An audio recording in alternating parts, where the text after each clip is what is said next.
It's time for Gamescom. Opening night live. So I think this is like 2 hours long or something, I want to say.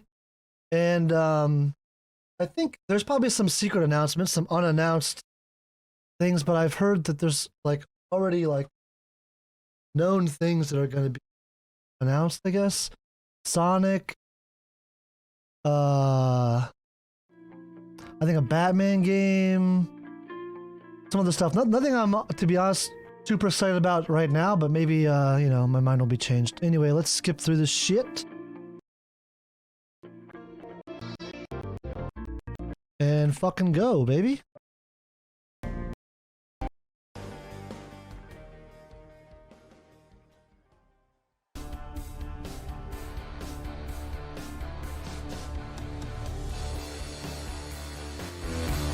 Please welcome to the stage the creator of the Game Awards, Jeff Keighley.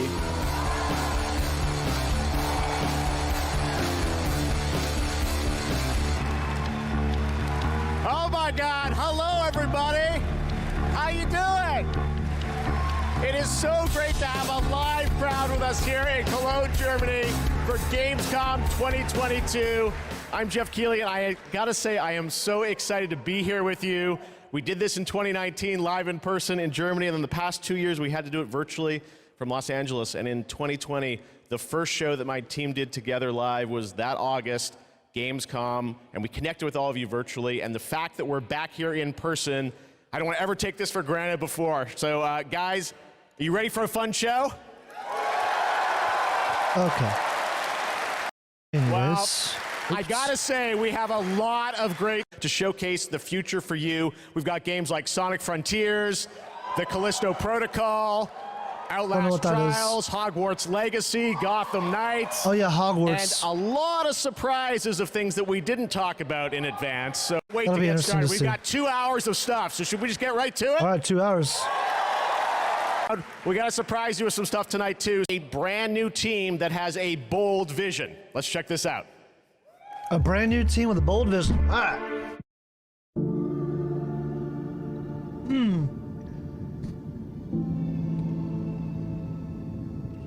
We want the community to build this. We want it to be their worlds. We want them to tell their stories in our game. I think it's human nature to navigate uncharted territory, to find a place where we're free to explore, MMO? be creative, and to share amazing experiences. The goals are to make an experience that's unlike any other, which is such an exciting thing to be part of. I think ultimately, like, that's kind of been the big ambition, is to create this kind of like open world that can be built out in every direction. I think it's every day is a new discoveries and it's constantly growing. We've put a lot of focus, I think, on the current zeitgeist and what it means to represent yourself digitally. Did you say current zeitgeist? It's a labor of love. Not a term I've heard in a while.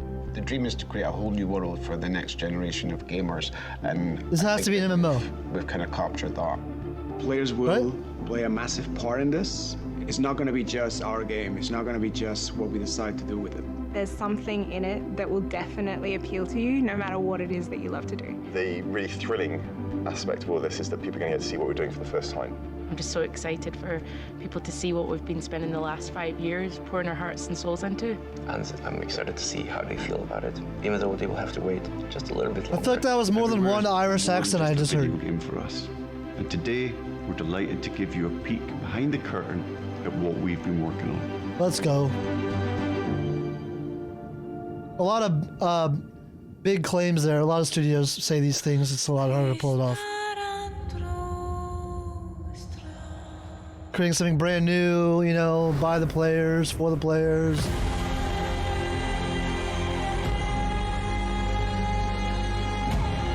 These environments are they look pretty fleshed out. I wonder how far, they said 5 years, I wonder how much more. It doesn't look like early footage.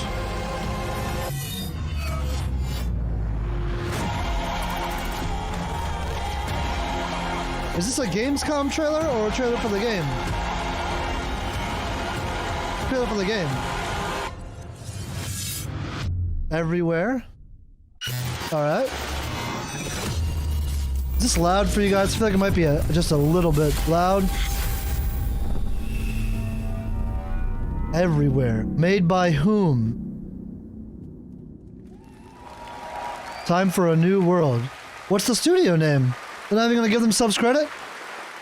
There you go, everywhere, and I'm sure you've got a ton of questions. And joining me now from Build a Rocket Time Boy for a new is Adam world. Whiting to hopefully answer some of those, because we're a little confused, but we want to know a lot about this. So tell us, everywhere, what kind of game is this? What can you tell us, Adam? Well, firstly, can I just say it's really exciting to just be here, and we've been looking forward to coming out of stealth mode and really delighted to start the conversation today. You say stealth mode? Oh, you say come out of stealth Now, mode? I won't be able to reveal everything, but what I can say is that really we're not trying to make a normal game. I think the scope and ambition of this project are quite unlike anything else. We want to build a whole... If that's the case, if they're gonna be really big and ambitious, especially if it's MMO, these guys better have like some experience with people who have made this shit before. I feel like if it's a brand new studio with new ambitions, I don't know, dude, might be shooting a little too high. New world for gamers, and not just a place to play, but watch, share, create, hang out with your friends, and so much more. Well, I gotta say, don't tell me this is some like Second Life shit. We're taken aback by, whoa, change art style. This seems Please no. totally different. What, is that part of everywhere? What can you tell us?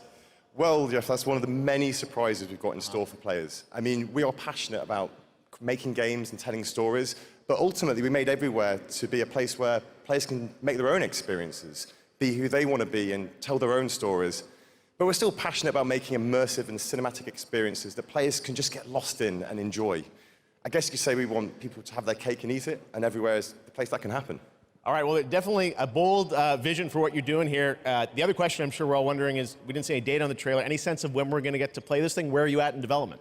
Well, I'm delighted to say that we aim to have Everywhere in the hands of players in 2023. This year. But we've got many more things to show and tell over the coming months.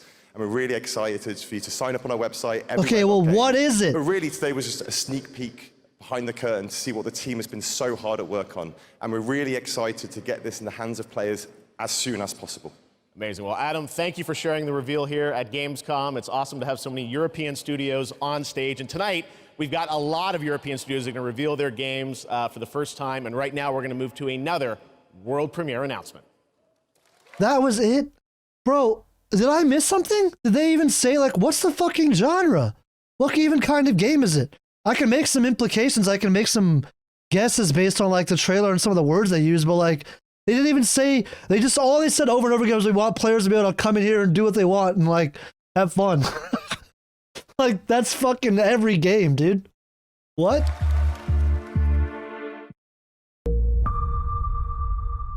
All right, another world premiere, right? All right.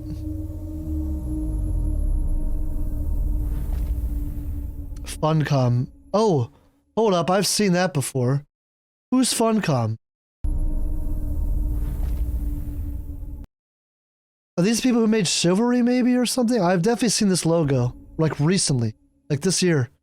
I like played one of their games or something. Fear.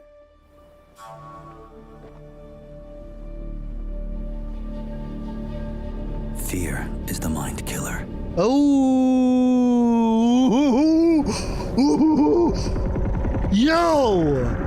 Yo! I'm so in. Move over, Star Wars. Fear is the little death. Time for Dune. Obliteration. This better be fucking rated M for mature, dude. Do not Disney-fy this shit. Please. Please, God.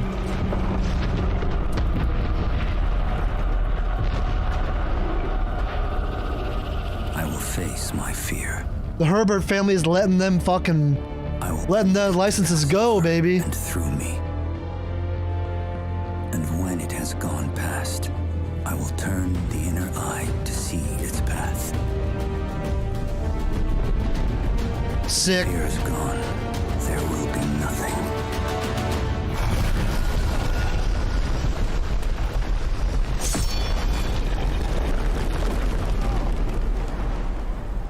Cool. Only I will remain. So that's Paul talking. Actually, is that Paul talking? I've read the book. I can't remember. Somebody told Paul those lines. And I feel like in the movie trailers and stuff, they've had him like repeat that. But I don't know if it was actually his line in the book that said that. I'm wondering if you play as... I was gonna say, I wonder if you're playing as Paul. An open world survival MMO? Dude. What? That is sick. Who made this level? What does that say? Level...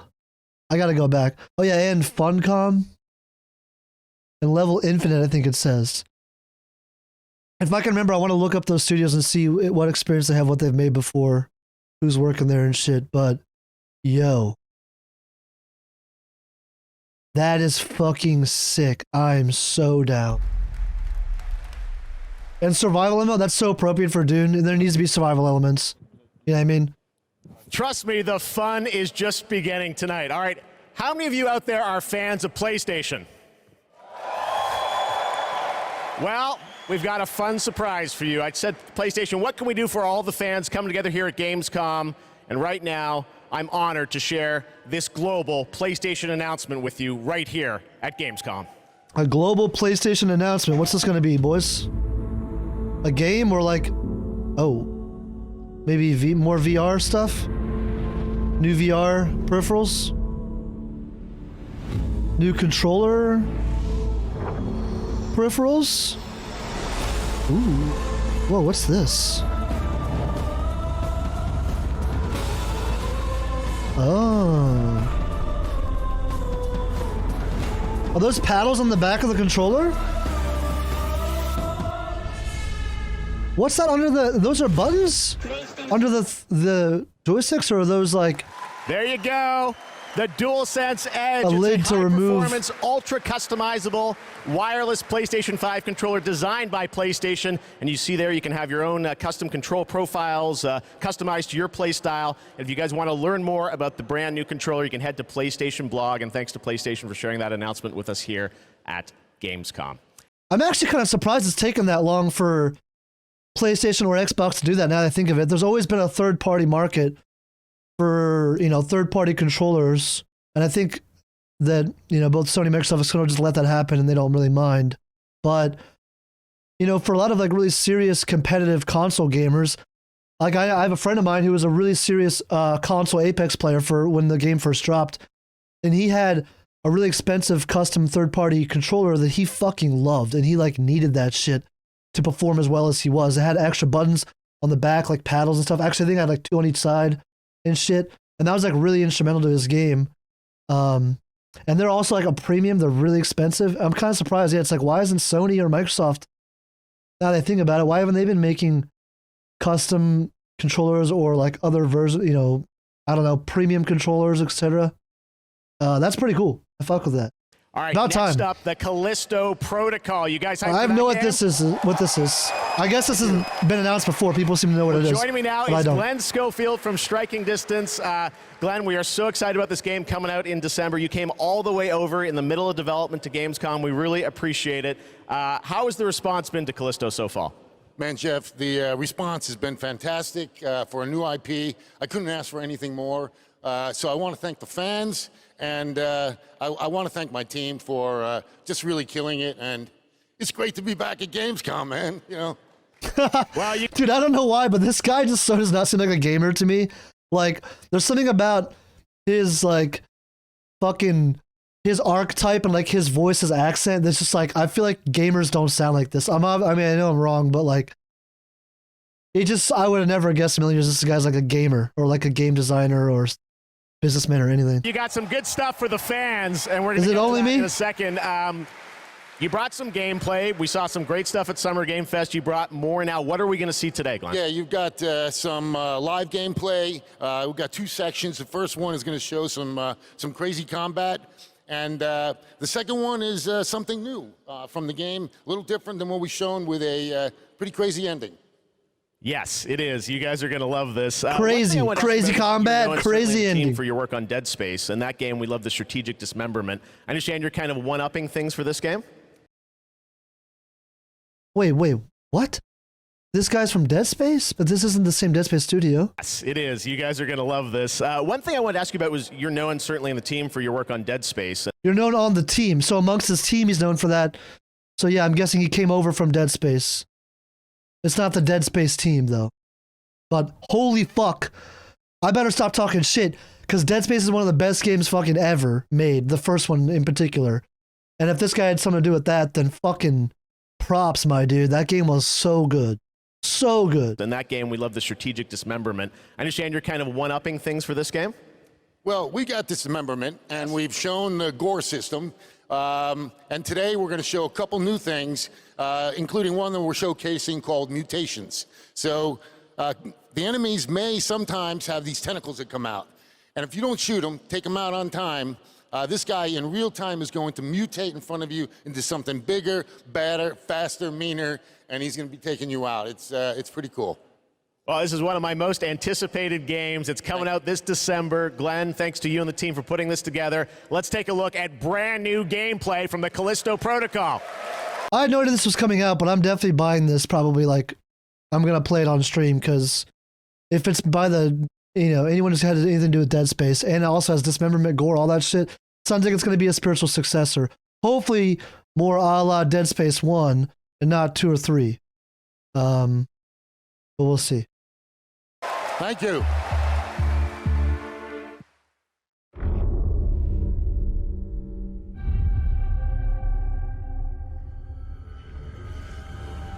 This looks already just like Dead Space already.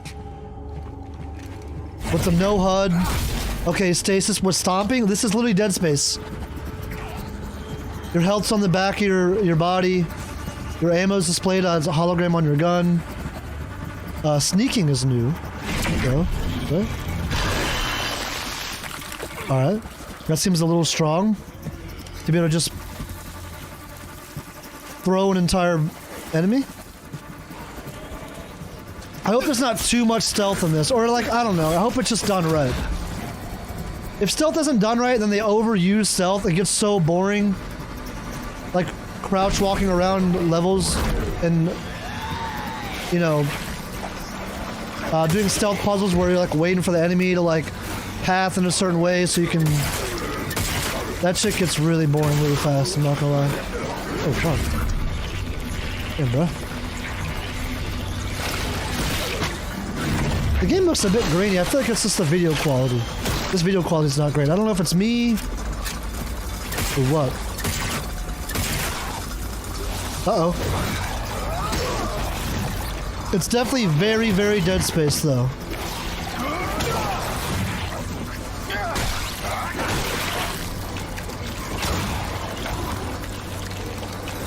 Here's the tentacles maybe he was talking about? Yeah, look. He just like grew back. Okay, that's cool.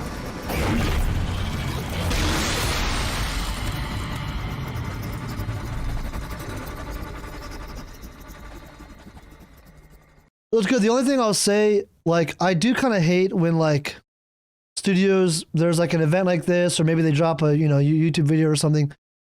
YouTube video's not as bad. I guess for a big event like this, though, when you come to an event like this, and you're presenting new information, and they go like, oh, yeah, one thing we want to show you today is this new, like, mutation system where, he explained it. Tentacles, if you don't destroy them, they grow, whatever. It's like...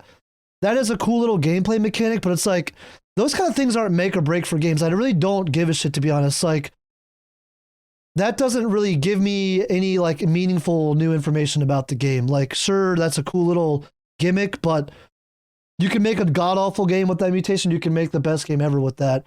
Like, like, I'd rather... I guess I don't really know what I'm looking for from them. Maybe I'd want to, like, understand more structurally what the game is like. Progression. Is it horror? Is it survival? Is it action? Is it more stealth? Etc. Like those details that are, I don't know, like the mutation thing, it's a fun gimmick. I'm not hating on it, but it's just like, I don't know, it doesn't really change my anticipation or hype for the game, Fortunately, it's already pretty good though, because I believe in these devs. Releasing gate now. Releasing gate now.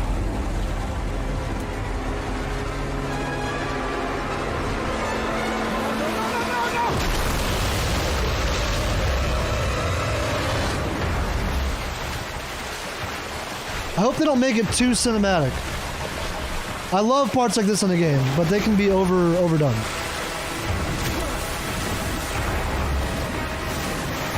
And sometimes I feel like games are too focused on getting you from this moment to the next, like these cool real-time action moments.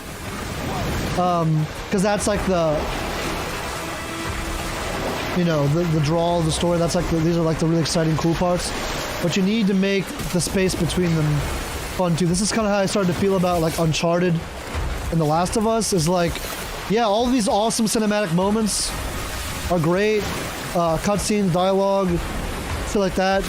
But between them is just like the same cookie cutter bullshit that would just get, it just got boring to me.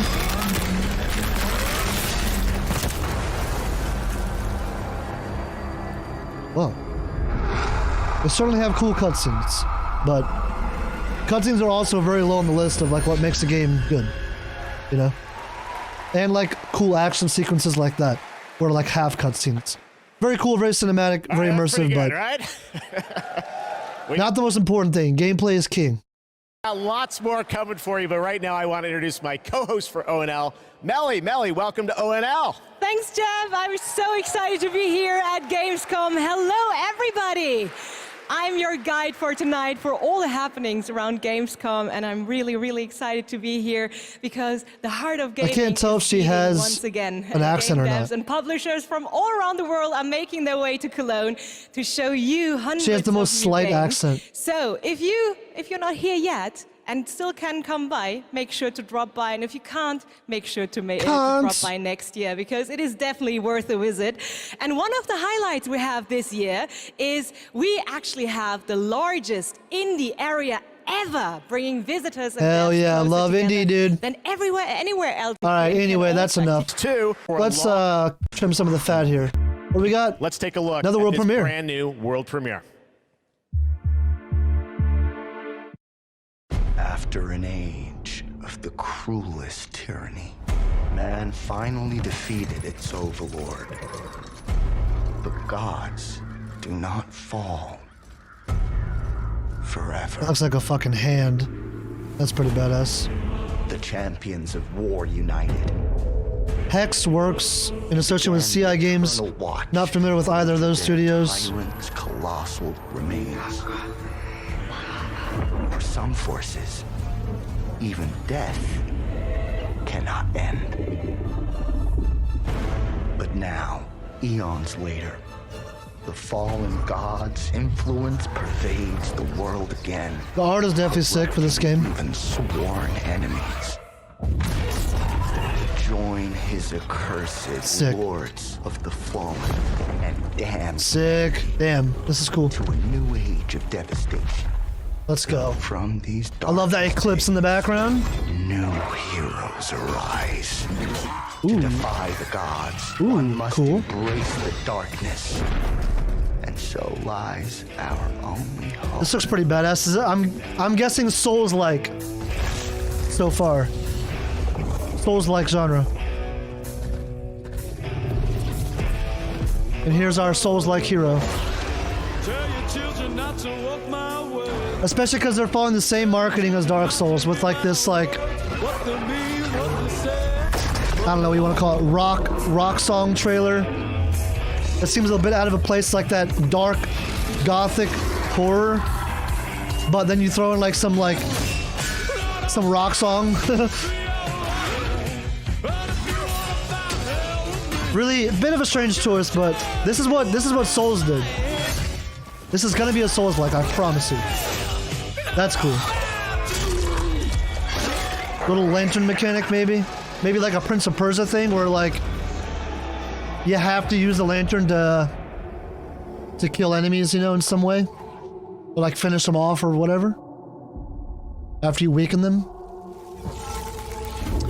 And here's the lore explanation for why you're undying, because the souls you collect in your lantern will revive you, I'm guessing. If this is not a Souls-like, I will quit streaming. Forever. The lords of the fallen. There's no way that that's not... Who made this? Oh, Hexworks, that's right. That's right. They dropped the 2. The Lords of the Fallen. All right, now it's time for another new game announcement. The sequel to a game that redefined the term couch co-op. Check this out. Redefine the term couch co-op. What, like fucking... Are you struggling? Wow. Missing I was your- gonna guess Overcooked. Now I'm guessing this is maybe moving out. Regular FARTs? Yep. Have you tried going online? Visit exotic destinations. Could you not play online before in this game? Whoever you are. Apply today. No skills? No worries. Everybody's welcome. You're hired. When did this game come out? It's already been out for a little while, I feel like, right? Opportunities. Like an expansion or something, or maybe a sequel? Work alone or with a friend. Or 2 or more. He said sequel, didn't he? Move locally or connect together online. Yeah! Nice one. Coming 2023. All right, well, I'll not be buying the first one now.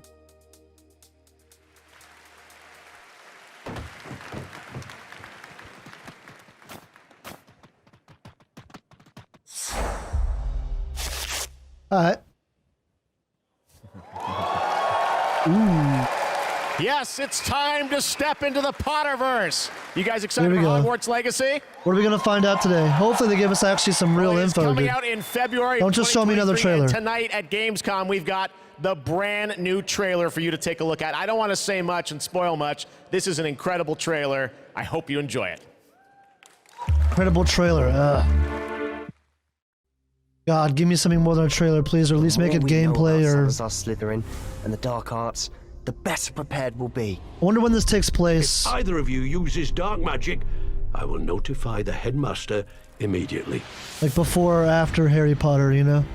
Unforgivable curses are so named for a reason.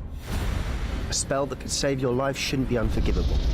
The dark arts seem harmless until it's too late. None of us will be able to avoid dark magic forever. What do we do now? It's up to us. I can teach you Crucio, or I can cast it on you. I'm ready. Crucio! You've made your choice.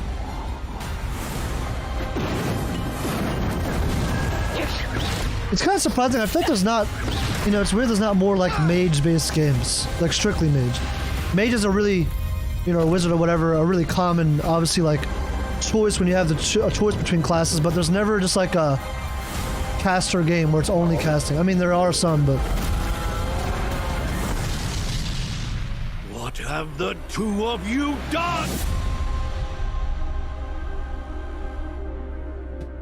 I mean, cool trailer, but...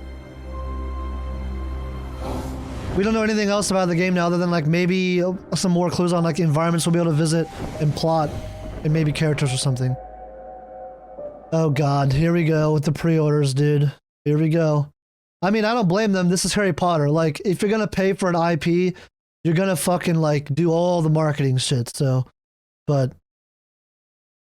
Thestral Mount, Dark Arts Cosmetics Set, amount. See, if this is a single player only game, I feel like cosmetics are kind of dumb. At least I'm not going to pay for them.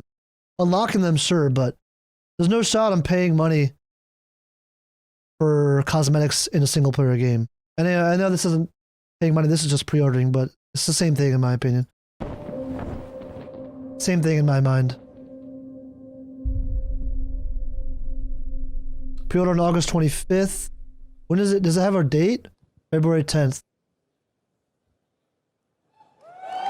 Alright, cool. That's right, it's time to step into the world New of Tales from the Joining me Borderlands. is the founder of Gearbox Entertainment Company, Randy Pitchford. Yo, these guys put out fucking content, dude. I feel like didn't they just drop Tiny Tina like a year ago, or maybe less? Randy, great to see you here. Thanks for the intro, Jeff. I think a lot of these guys probably know me from my work at Gearbox creating Borderlands. Any Borderlands fans in the house? I totally recognize this guy. I probably like remember him from I know some of you old saw Borderlands the leak, but I'm here to officially announce reveals and shit. new Tales from the Borderlands. tell us about this. We remember Tales from the Borderlands. This is new Tales from Borderlands. This is new characters, new story. It is. You know, I loved the original game, and so that's why we got some of the original storytellers and writers that were back in the day at Telltale and developed an all-new storyline with all new characters. Telltale? Created with production from Gearbox Studio Quebec. It's an all-new experience, and we're here. Isn't Telltale doing Harry Potter too? We just saw them on the credits for that also. Also, I didn't realize, I guess at this point 2K has got several studios working on Borderlands content, which makes sense because they put out, there's a lot of spin-offs and shit, but wow, what a franchise this has become, honestly. I would not have guessed. Here to show it for the first time today. You guys want to check it out? Let's do it. It's coming soon too, right? So what is Tales? Like these are like October of this year. October this year, all platforms. Awesome. Well, let's take it's Telltale games, so maybe like a Telltale style game. Like didn't they make like The Wolf Among Us or whatever? So it'll be like a dialogue, like point and click-ish, like toy space game, maybe? Look, Randy, this is exciting. New Tales from the Borderlands, first at Gamescom. I never finished The Wolf Among Us, but I liked it. Most stories in the Borderlands start bloody. They end bloody too. Sometimes, all it takes to change the galaxy is a trio of losers trying to get through a bad day. We are in the middle of a TDR invasion.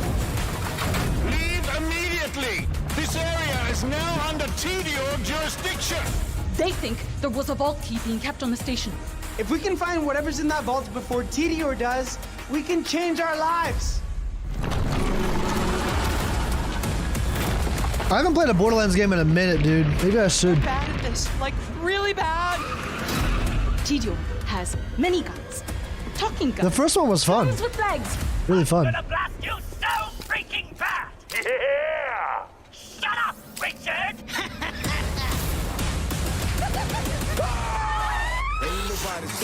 I always wanted to change the universe for the better, and now we actually can!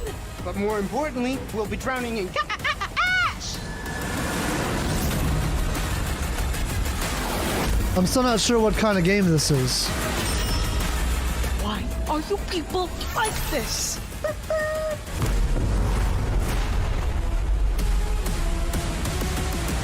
If you happen to see any corpses along the way, don't worry about them. They're just, yeah, don't worry about them. I'm guessing this is like not an action game, right? Come back to the city and join the deadliest spectacle of this season. Techland.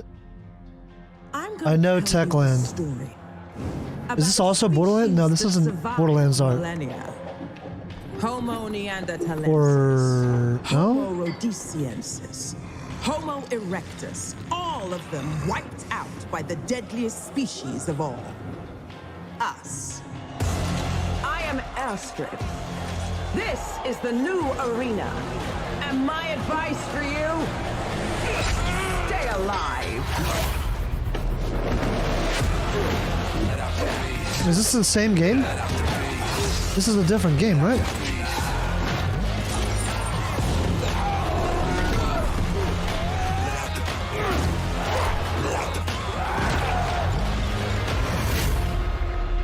Every day you fight for survival, but today you fight for glory.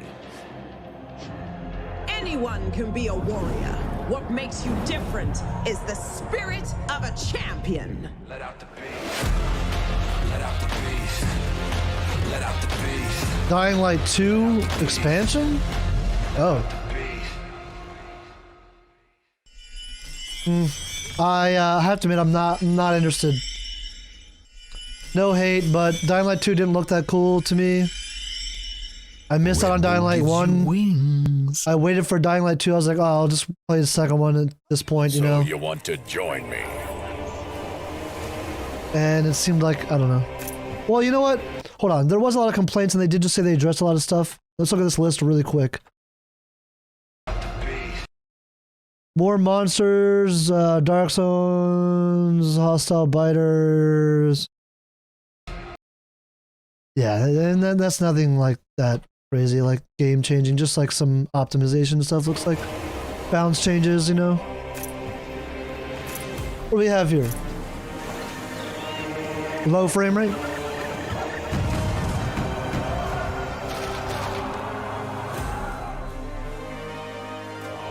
Sign up and be a part of my crew in Tortuga. Tortuga? Product not yet rated. Isn't that like turtle in Spanish? Doesn't that just mean turtle in Spanish?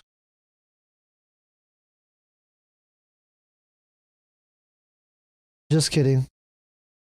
What's turtle in Spanish? Yeah, look.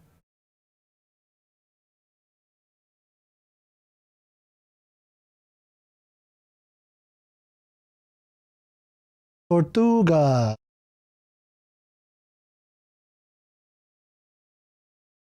Island in Haiti.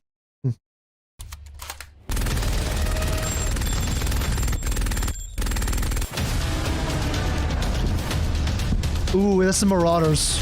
Yeah, I want to try this game out. This game looks really cool. Early access in October, I'm down. I'll try that out. As long as it's not like $45 or something.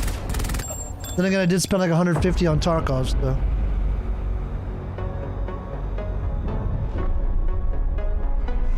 When they see this glorious end, Ooh, Destiny? I don't know why I'm pumped. I haven't played Destiny forever, but my body wants Destiny back though. Is this Destiny? Are those Cabal? It looks like a Cabal. it's who they are. Whoa, that was sick. Let them come and see. Damn. Wow, that is sick looking. Is this Destiny? I don't think it is now. It looks like close, but like a little bit different. No, those are definitely Cabal, dude. With those guns they had.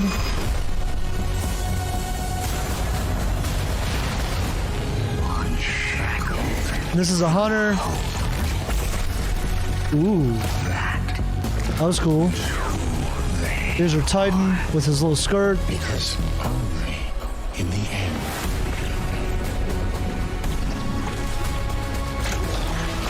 are we free.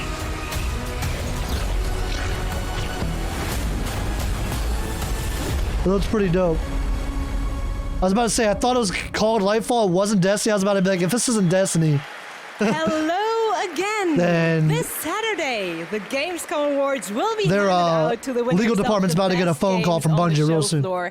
Only submitted games That's shown pretty at cool. Gamescom will be eligible to be nominated, and the awards will be streamed on all Gamescom channels, so make sure to tune in. But tonight, I'm allowed to hand out 4 awards. I'm very, very excited about that. And I would say, let's jump straight into it, starting with the most wanted PC game. Here are your nominees. Most wanted PC game. What do we got? Hellsinger. Haven't heard of this. This is also a Funcom game. Is Funcom a developer or a publisher? It must be a publisher, but I don't like if you can only list one thing, why would you list the publisher? That's not very... I gotta look this up. Hold on. Funcom is a developer. Age of Conan, Anarchy Online, Secret World. What did they make, dude? I'm like familiar with that, logo. I was like just looking at it like a few months ago. I feel like. But why? Oh, maybe this Dune Spice Wars? This is the strategy game. Yeah, I remember looking at that on Steam. There's probably that. They're also making another game too. I guess they got more than one project going on. System Shock. Haven't heard of that. System Shock, okay. We all know what this is. Could be cool. Warhammer Oh, yeah. 40,000 Here's my vote as of right now, baby. Does it have a fucking release date yet? No. And the winner is... Darktide. Metal Hellsinger! And here to accept the award is Sheila Wikström, executive producer. I haven't heard of The it. Outsiders, the stage is yours. At The Outsiders? Thank you so much. Metal Hellsinger was the Funcom thing, right? Did they do Outsiders? Games developed. Wait, who did Outsiders? Wasn't that game a complete fucking failure? Outriders, I'm thinking of Outriders. Okay, I don't know what I'm talking about then. Wow, this is a lot of people. I was practicing my speech a lot, but of course, you know, when it's as much people as there is right now, you'll blank. But I want to say that I am honored to receive this award on behalf of my team. The team behind Metal is an amazing bunch of people that I'm so lucky to be working with every day. And the truth is, making games is super hard. When I started out, I don't think I really realized how hard. And what I learned is that focusing on compassion, kindness, and empathy just as much as any other craft in games would be the key to successful game development. And it's precisely those qualities that my team possess and why I'm so privileged to be working with them every day. I love you guys at home. I miss you so much. So what I want to say to you, my industry friends and colleagues, is treat each other with heart. All right, anyways. It's time to move to the world of Sonic. Any Sonic Hedgehog fans out there? Let's go, baby. A pretty good year with the Sonic 2 movie, which was a ton of fun earlier this year. Well, Sonic Frontiers is in development, and we've got a brand new trailer for you and confirmation. What the fuck is Sonic Frontiers? Check this out. It's like open world Sonic or some shit.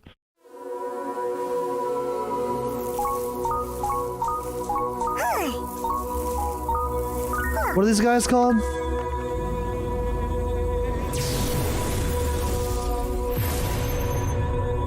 Submit. Your reckless actions endanger the world. They need to just make a Sonic Adventure 3 or whatever. Yes! Yes, dude. Oh, this looks so fun already. You gotta throw in some 2D shit. Throwback.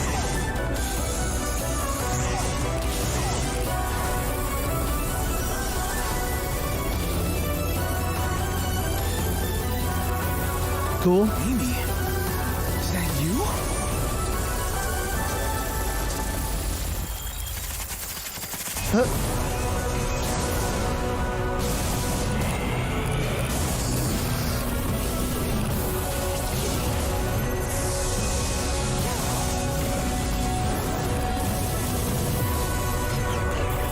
This looks like it could be pretty fun, honestly.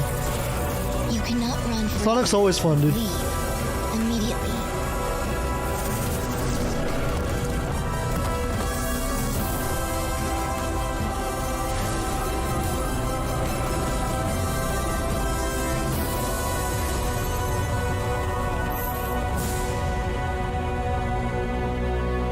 All right, cool. Steam.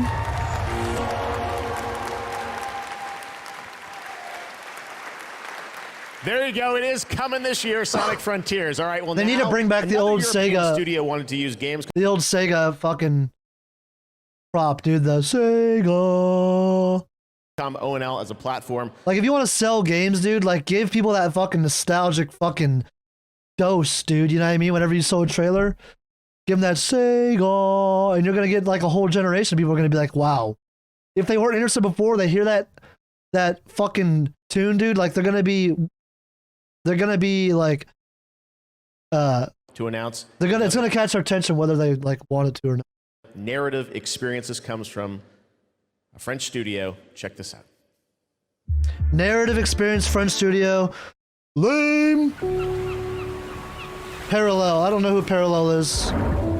Oh, Quantic Dream. Okay. Not surprising. I won't skip this, but I want to, dude. I'm not a big Quantic Dream guy, but objects. I'm just too ADD for slow-paced games like this. Mistakes. Could be wrong though. I haven't tried one in a while. At least one of theirs. They sink in time. Touch the bottom and go to sleep. I mean, this already looks more interesting. Silence is full I'll say that. of ghosts.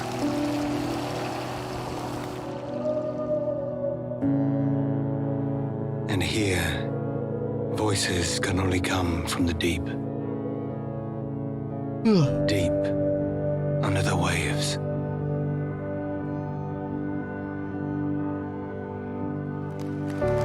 Meaningless trailer. Once again. Guys, it's time for the goats. Ready for some goats? Oh, No God. live Goat goats Simulator. today, but we are here to talk about Goat Simulator 3. We got to announce this back. Why at is this Summer game Games so Fest. big, dude? And now it's time to see the gameplay of Goat Simulator 3 for the first time. Let's check. I don't this even one know out. anyone who's played this. Like, is it actually good or is it all just a fucking meme? I genuinely don't know.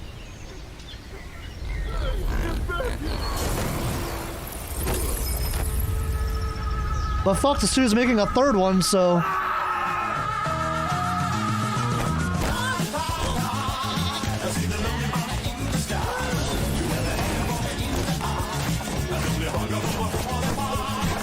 Yeah, just what I wanted, cosmetics for my goat. That's what I was missing in my life. What's the point of this game? Just a sandbox so you can just go fuck shit up, I guess?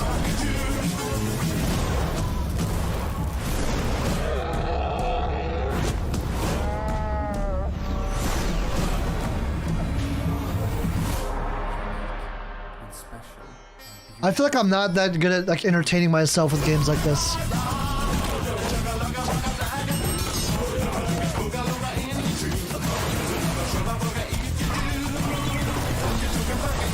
I have no idea what you do in this game, dude. This is like, there's actually so much to this though. What the fuck? It's like actually a way bigger game than I would have thought.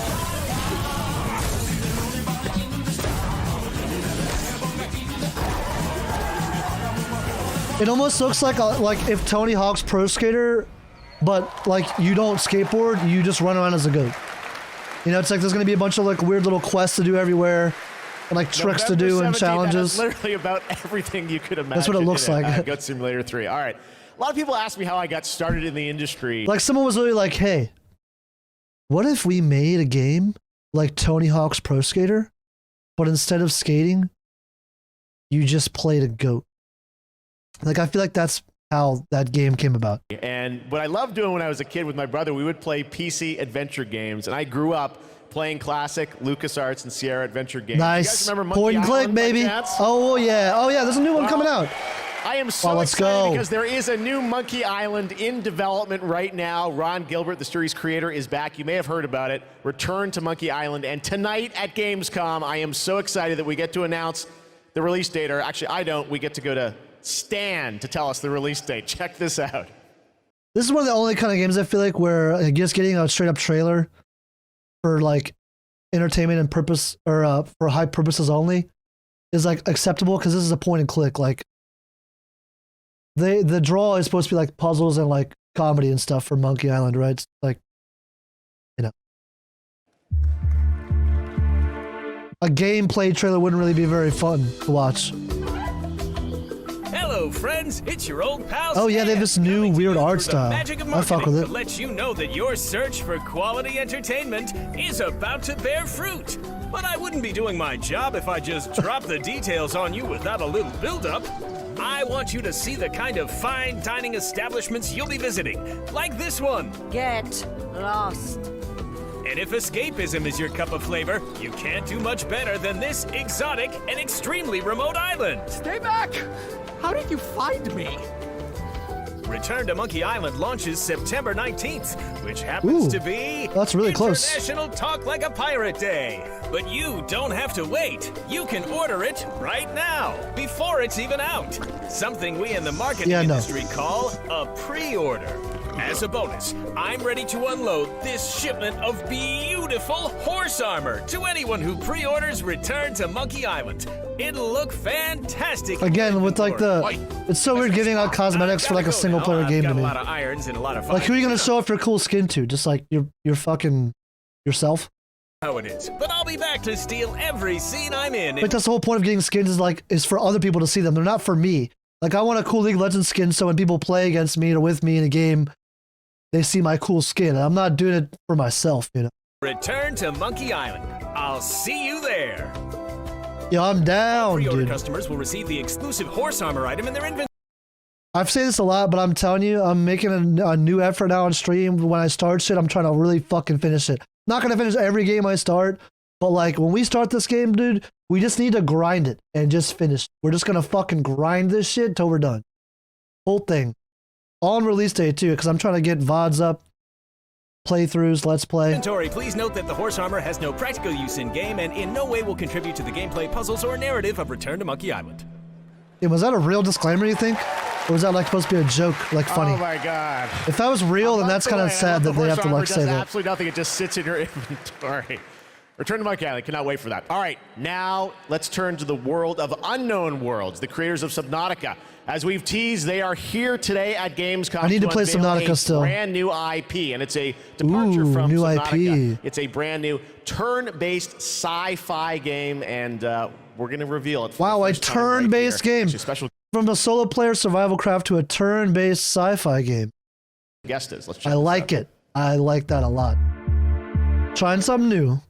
Hi, I'm Brandon Sanderson. You might know me as the author of the Mistborn series, the Stormlight Archive. Brandon Sanderson? Mistborn and Storm... What do you say, Stormlight? I think I read a story about how this guy, like... What was it that I read? It was about, Yeah, it was about Elden Ring. I think this was the guy who... spoke out on Twitter and stuff on his disappointment that From Software hired George R.R. Martin to help with the world building of Elden Ring. Because George R.R. Martin obviously is a great storyteller, but not a gamer, and basically knows nothing about games and doesn't game. And Brandon Sanderson, it wasn't the only guy, but I'm pretty sure it was him, was one of the big author names out there who was a really well-established fantasy author, who is also a self-proclaimed gamer, familiar with games, and he like spoke out and was like, yeah, I really wish From Software like reached out to someone like me, because I think I could have done Elden Ring more justice, because I'm a gamer in addition to an author, and like, you know, I sort of like understand both of them. And, you know, I think a lot of authors kind of felt like, oh, George R. R. Martin only got the job because he's George R. R. Martin. He's obviously popular, Game of Thrones, HBO, blah, blah, blah. But I believe that's who this guy is. Either way, I've heard of Mistborn. It's supposed to be fucking awesome. I don't know about the other series, but either way, like, whatever this guy has to do with this game, this is a great sign. This is cool. I'm very interested. Or as the guy who finished Robert Jordan's Wheel of Time. Over the last few years, I've been working closely with my friends at Unknown Worlds on the exciting project we're revealing today. Wow, cool. You, of Let's course, go. know Unknown Worlds for creating immersive and fantastical worlds like the incredible Subnautica series. When they reached out to me, I was absolutely thrilled to help craft the expansive sci-fi universe in which their next game is set. Sick. This secret has been a hard one to keep, and we're... I'm sorry for pausing so much, but like, I'm just so happy here. I'm glad. Like, I hope there is a new trend, a little bit of like, hey, let's get some help from a guy we know can just like write really well. You know, like, there's no doubt tons of game designers out there who are great game designers, but it's hard to be everything at once. You know, it's like one thing to be able to know how to make a great game, but like to build a world, a fantasy world, like flesh the whole thing out, to write a great story, great characters, like, you're asking an awful lot from a small group of people. There's no shame in getting someone who's a fucking successful literal author, novelist, sci-fi to like help you out. Like, I hope this becomes more common. So excited to finally show you what we've created together. So, without further ado, this is Moonbreaker. Moonbreaker.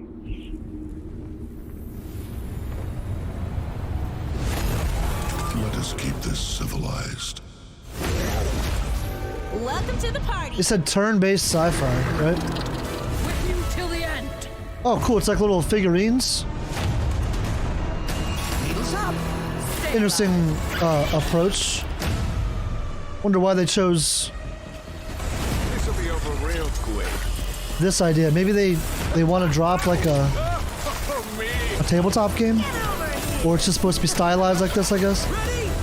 So it's like tactics, but without a grid, with like a amorphous grid. Looks like.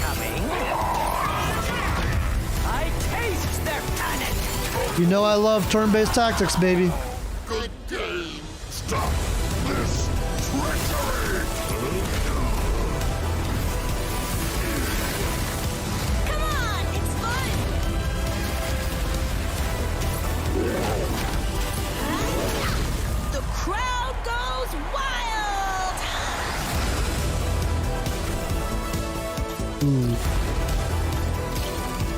Okay. You can paint them? Oh my god. Wow. That is sick. Dude. That's why they're figurines. That is so sick, dude. Wow. I'm at a loss for words. That is so cool. Well, it's been a blast. Or it will be. Many ways to play. Like miniatures, I guess. Yo, that is cool. Also, September 29th. And joining me they're from just now announcing it. Charlie Cleveland, Charlie Moonbreaker. It's real and it's so different than Subnautica. So Yes, tell it us is. this departure. You guys like to. Let me paint, dude. I want to get this game just to fucking build an army and paint them, dude. I have a friend who like I need to tell him like right now that this is a thing, dude. He's gonna be like. He's gonna pre-order this game like right now, dude, just to paint figurines. I promise you. Reinvent yourselves every game, right? Yeah. So people thought we were kind of crazy for making Subnautica after making Natural Selection. We went from a strategy shooter to a pacifist underwater game. I didn't even know Subnautica wasn't so their first title. Feel like we've done I this sort of before. assumed that. We love changing genres, but I'm hoping our Subnautica fans will still come along for playing a digital miniatures game. I hope. Well, it's so cool. A digital miniatures game. Everyone loves miniatures, but how do you translate that into gameplay? What is the gameplay of this game? So we're kind of channeling like a Guardians of the Galaxy or Firefly kind of feel. So you can see that from the colorful art style we have. Yeah. So you choose a captain and 10 crew, and you build a roster, kind of like a traditional miniatures game. And every unit in the game is really like strange and special. And Yeah, that's what I'm hoping for. They're like a wide variety of units. You deploy units and you move them around on the Hopefully. battlefield, and you get all these crazy game-changing powers, kind of like Hearthstone meets XCOM, kinda.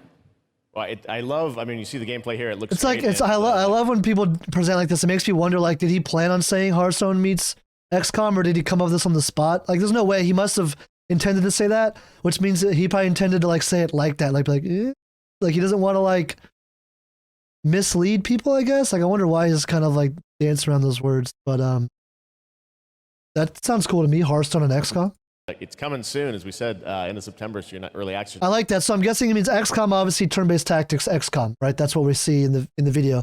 I'm guessing what he means by Hearthstone is all the cool synergies. It's almost like building a deck in Hearthstone. Like building a team will be like building a deck, It's like you can, your team will have a certain archetype, Like you try to like go for certain synergies, certain win conditions, right? And maybe you even have to throw in, if they do like PvP, which would be fucking cool, you might even have to throw in like tech, to counter other popular metas, just like in Hearthstone, Like you're gonna need this one unit because a lot of people like to run that one guy who you need like a silence spell for, or whatever.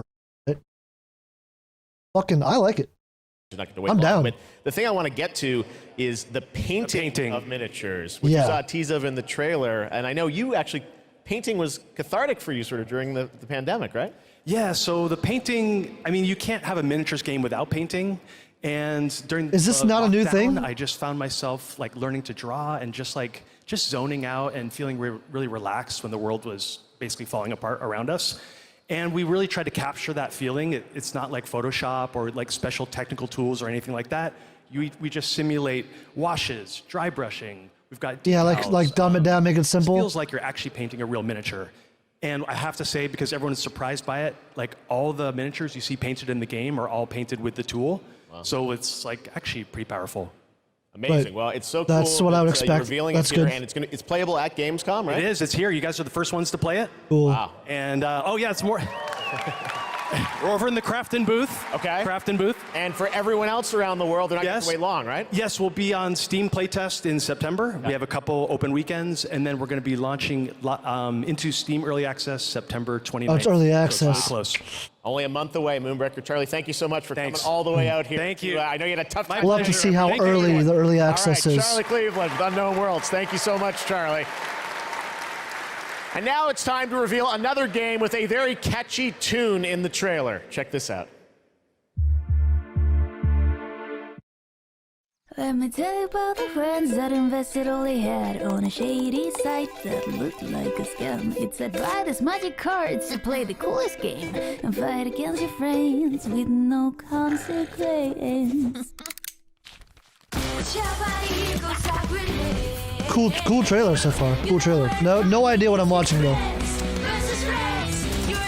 I love the animation though.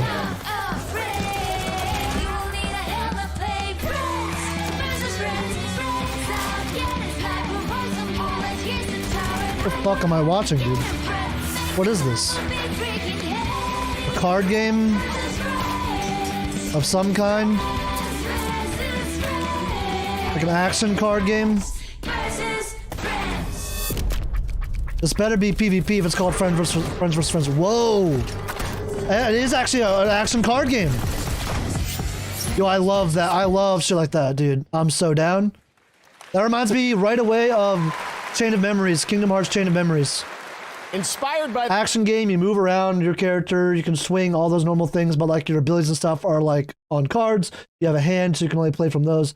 Blah blah blah. I don't remember much more details, but I like concepts like that. The familiar story of Pinocchio, Lies of P, is a new Souls-like game that is coming out from NeoWiz, and you guide Pinocchio on his unrelenting journey to become human. This game looks absolutely great, and we've got a brand new gameplay trailer to show you. This game's also coming to Xbox Game Pass on day 1. Let's check it out. Ooh, I don't have to buy it. Dude, oh my god, I'm so pumped. This game looks sick. This is one of those games like aesthetically alone, it's like worth playing, I feel like.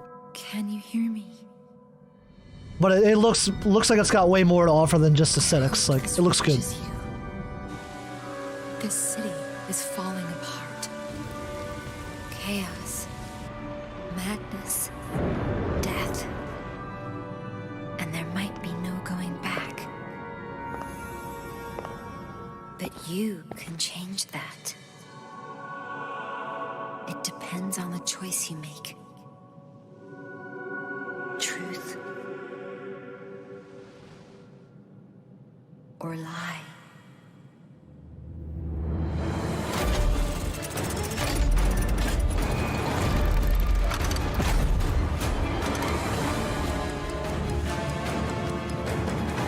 Looks good, man. Looks really cool and good, man. Graphics are awesome. But I don't have a choice. The art aesthetics are awesome. The steampunk shit.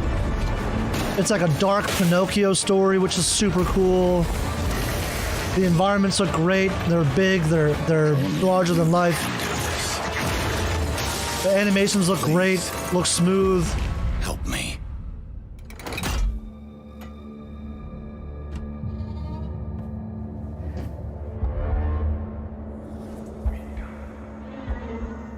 Is this our player character now we're gonna see? I don't know if we've seen the player character yet for this game. Finally, we meet. Son. Son? Is that Geppetto? Is set.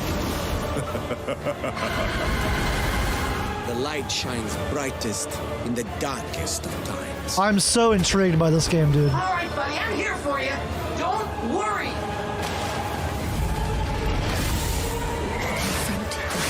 See, look, these animations look pretty great. Don't give up. I really hope the gameplay is designed well, though. It's not easy to do. Even with the best animators, you know? You can lean on me if you want. Ooh, that boss looks pretty cool. I like that so far. I like those boss animations. Protect. Fulfill.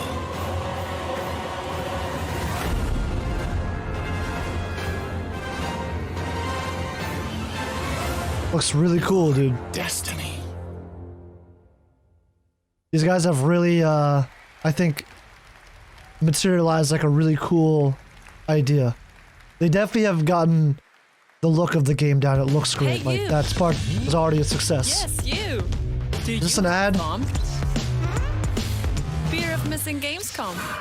Okay. You are online, obviously, and Is this another reward? Who that little guy Award, is, I mean? That's Epi and him prices. So take you more about some of the great program we have for this week, and it's quite a featuring games. Make sure Showcase is back afternoon at 5:30 p.m. to cosplay community. Sure to Gamescom on all platforms. But sadly, she couldn't make it since she's. Let's have a look. Let's see. She sent us a video, and I would say, let's have a look. What? Who is this? Hello, Gamescom. I'm ESA astronaut Samantha Cristoforetti, currently flying at around 27,000 kilometers European an hour, Space Agency, 400 right? kilometers above your head on board of the International Space Station. Today, I come to you to say bravo to the games industry. We see how many space games you've been creating recently. Those missions you send your players on aren't just great fun. They create curiosity, interest, and the love of space exploration in gamers around the world.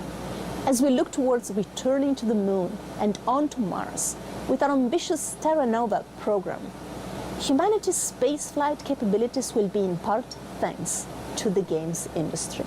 Wow. And who knows, perhaps cool. even you will be among us here at ESA. That's cool. Journey. I like that. That is a good recognition that, you know. Actually isn't just great fun. It's having real-world impacts that lead us all closer to the stars. So on behalf of everyone at ESA, bravo.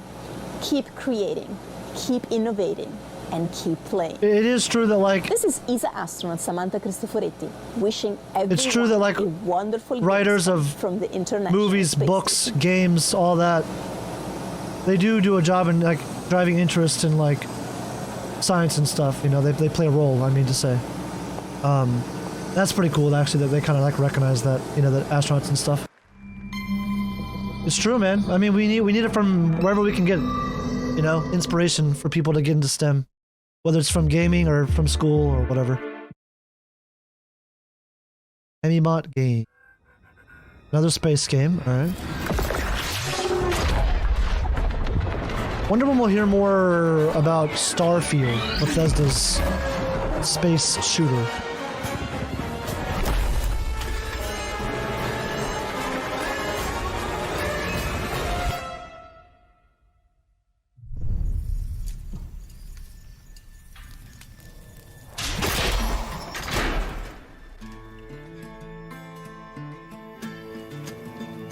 Survival craft, baby!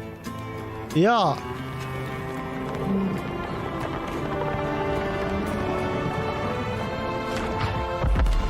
Fortunately, this alien planet has just the right atmosphere that we can breathe in.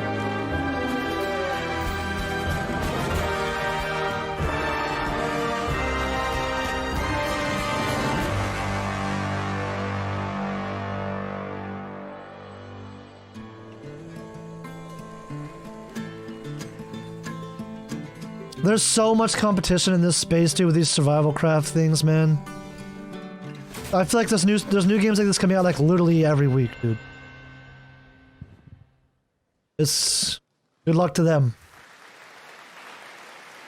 It's gonna be hard to stand out in that genre. I gotta say, like, nothing about that seemed that special.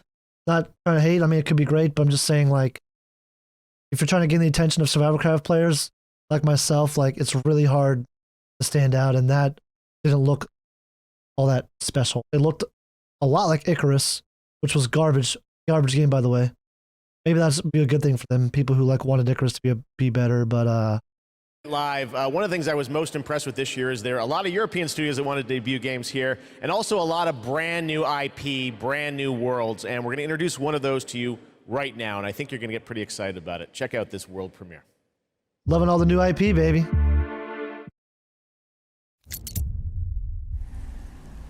Don't know who that was. Focus Entertainment. I don't think I know who this is. The sand has memories. Memories of our past, when gods walked this world, and our heroes stood amongst them. But the gods' vanity grew, and in their struggle, we were cast away. Only remnants of these stories remain in the sand. in the ruins of this shattered, broken world. That looks sick. This trailer's definitely badass, but this is... You know, it's a trailer. You know, y'all know how I feel about trailers. They're cool, but this isn't telling me anything about the game except for the fact that the studio funded a really awesome trailer. And they maybe have some, you know, great concepts. Ooh, that was cool. But sometimes I get a bit exhausted by all these trailer after trailer after trailer, cinematic trailer, you know, after cinematic trailer, after cinematic trailer. Like, what's this trailer com, you know, like CGI com. Wow. The trailers are fucking badass, man. I'll say that. This trailer's badass.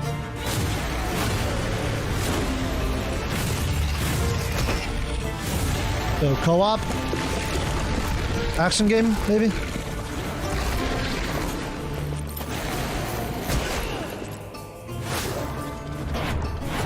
Ooh, wow, that was cool. So with powers, maybe you pick classes, maybe you pick a different hero or character. There's clearly some difference even in like the abilities between characters. We won't let go. Just trying desperately to like For now, gather some gameplay hints from this. Nothing's a guarantee though. And face gods. Wow, that's kind of cool. Those weapons kind of just like come out of nowhere. Ooh, okay, finally, yes, some gameplay, yes. Thank you. Okay, wow, so much better. Yeah, even just that little bit, man, that helps a lot. Not ending the trailer at the end of the cinematic, you know? Give me a little bit of, tease me a little bit of gameplay, makes a big difference for me. 2023. Now, a classic strategy game that I remember playing in the late 90s is Homeworld. Did anyone else play that back in the day? The late Great 90s. PC space RTS. Well, a brand new Homeworld is coming out next year, and we've got a brand new look at some new games. I don't think I know Homeworld. Let's check it out.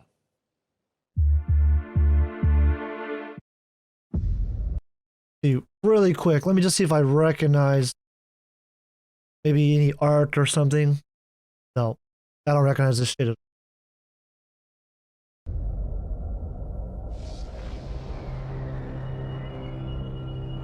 A lot of space games today. It was a simple perimeter scan, escorting resources. But we were ambushed by Kalan raiders.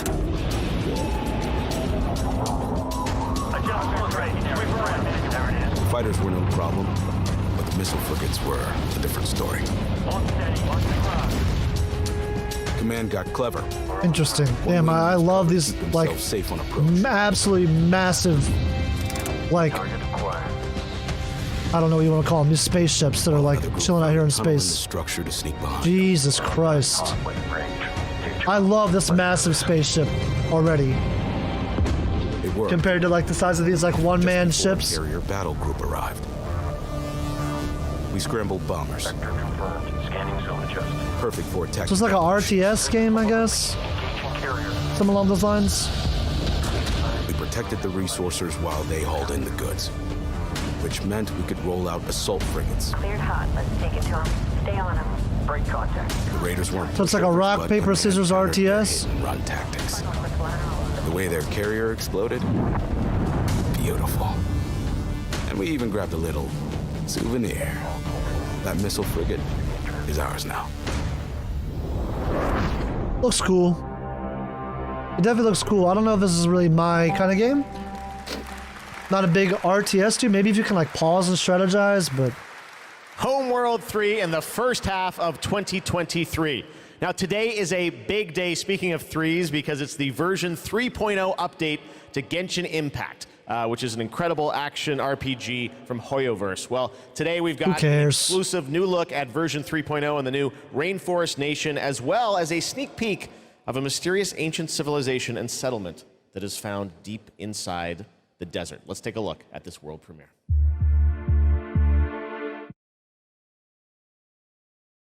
Hoyoverse. Do I watch this, guys? I kind of want to skip it. Not, I don't like hate this game. I just don't think I'll play it. So it's like, why watch a trailer? But you know what? Whatever. These trailers have only been a minute or too long. I'll entertain it.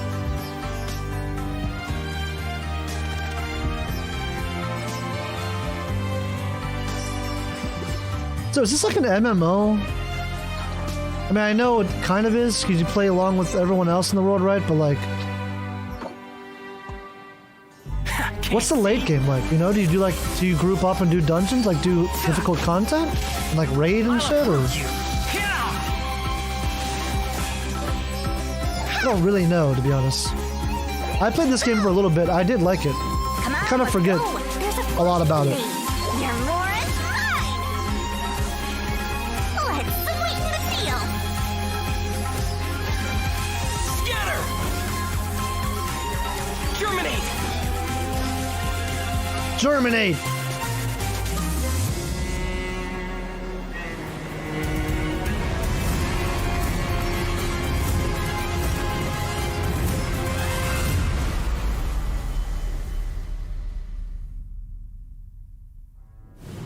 Looks cool.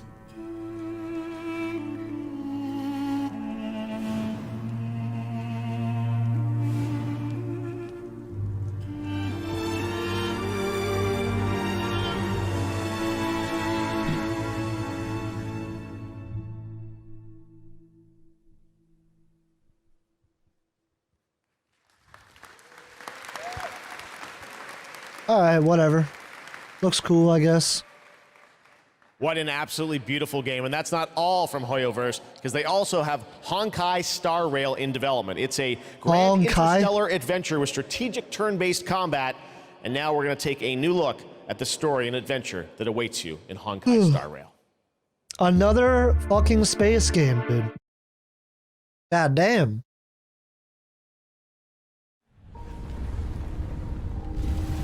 It's gotta be hard to stand out in the space genre, dude. Like, every trailer starts off like this. Well, not with a train in space. That's definitely different.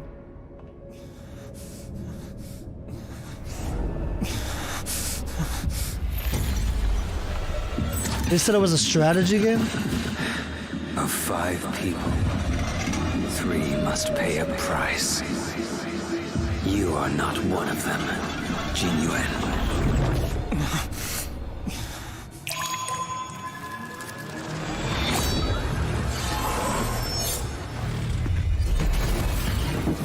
You are one of them.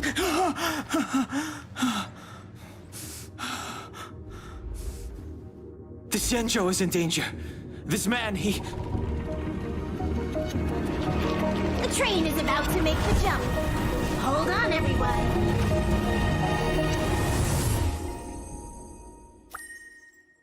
Oh, real? I mean, that's kind of a concept, I guess. Hello again. It is now time. No idea what that game is, though. Gamescom Award. Didn't tell me anything. Here are your nominees for the most wanted Microsoft Xbox game. Most wanted Microsoft Xbox game specifically? Pictures, The Devil in Me. I never played any of those. The Last Case of Benedict Fox. Don't know what this is. Manuel Hellsinger. Didn't this just win most anticipated in general? And so shouldn't it also win the is Xbox? The Last Case of Benedict Fox. And here to accept the award is Bartek Leszczakowski, creative director at Plot Twist. Congratulations. Thank you. It's quite of a shocker for us. We just love good Metroidvania games, and we are working hard on making Benedict Fox just that. And I would like to thank Xbox team for their support, and Rogue team for being the best publisher ever. And especially I would like to thank my team in Krakow. They are crazy talented, and my hands hold the award, but their hands make the game. Dziękuję wam bardzo. Thank you. Congratulations once again, The Last Case of Benedict Fox. And Jeff, back to you. Thank you very much, Melly. Anyone here a fan of Justin Roiland? Rick and Morty? Yes. Well, he's got a brand new game which you may have seen at Xbox's show in June, called High on Life. It is coming to Xbox and Game Pass in December, and they wanted to send us just a great gameplay clip. You're going to enjoy this. Talking guns in a boss fight, and that's all I'm going to say to set this up. I think you're going to really... This is a trip. Check this out. World premiere of High on Life. World premiere, didn't you say it was already mentioned, announced? Like in June or whatever? Squanch Games. So Justin Roiland, I wonder what is his role exactly? Just writing here, or, you know? Wow, we're actually hitting her! Okay, this guy can't aim? Holy crap, that was cool! Wait, that's Justin Roiland's voice. I love that. Come on, admit it, we're hurting you! No! It's literally just like... I don't think that's supposed to be Morty, but I mean, that's just Morty, obviously, you know what I mean? Like... Jesus, it's so gross you even went in there! That sludge tastes like shit. The talking guns is kind of funny. She's filling the place with sludge. That's pretty funny. I fuck with that. Better not fall in. Hey, I'm still here. You can still use me if you want. So far this is kind of cool. I mean, I like the fact that this boss fight is more than just dodging and shooting. This part's cool. A little bit of platforming in the middle of the fight. And tethering, but I can also deflect attacks. I'll slice them to fucking death. I'll cut their fucking heads off. I was wondering why I was talking. Their limbs, I'll fucking do everything. Oh, I'm gonna fucking cut right into them. I'll cut their fucking asshole off and eat it. You know, this sludge matches your toxic personality. Fuck off. That wasn't even a good one. Surprise! Clutch bag. I'm so happy it's like using foul language too and not like trying to be teen rated or whatever. Kill my shitty clone! I'm rooting for you! Oh, incoming lasers. This pistol seems a little bit boring to use, but I mean, they're probably gonna have a whole lot of shit. You're just as nice and squishy on the inside as the rest of them. Let me out of It looks like it's gonna be like a first-person Ratchet and Clank or something almost, you know what I mean? Fight together.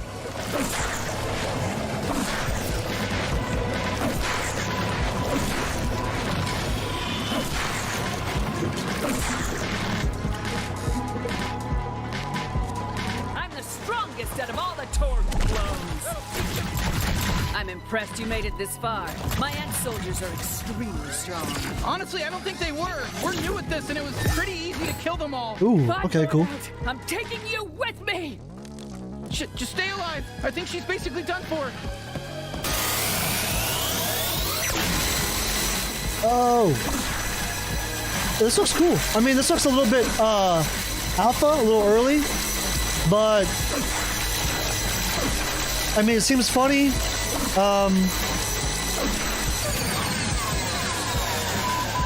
Yeah, it seems funny. Like, it seems like it's got a cool concept. There's cool boss fight. I'm guessing there will be a big variety of weapons, with all different voices and all that shit. What? Like, looks really cool. What is it? Wait, what are you? Dude, don't eat that. Come on, dude. She's just using her hands. What is she doing? She's gonna eat it. What? She doesn't have controllers. No!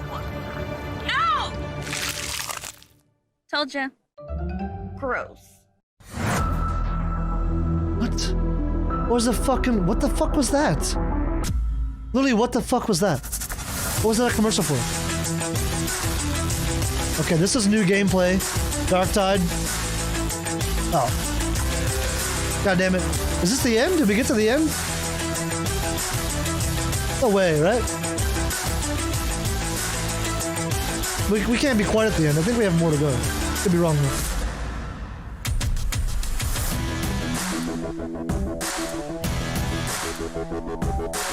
Yo, I want to try DTFO again, man. I don't have a ton of faith, but I do want to give it another try. This is Metal Hellsinger. Okay, this looks like a Doom game. This is supposed to be like a Doom game. Oh, V Rising trait. What are they doing to V Rising?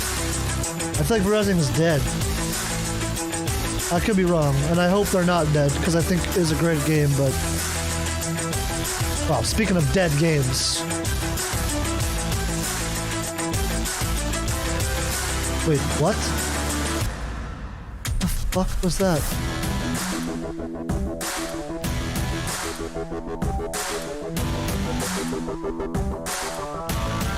Oh, these are all level infinite published games?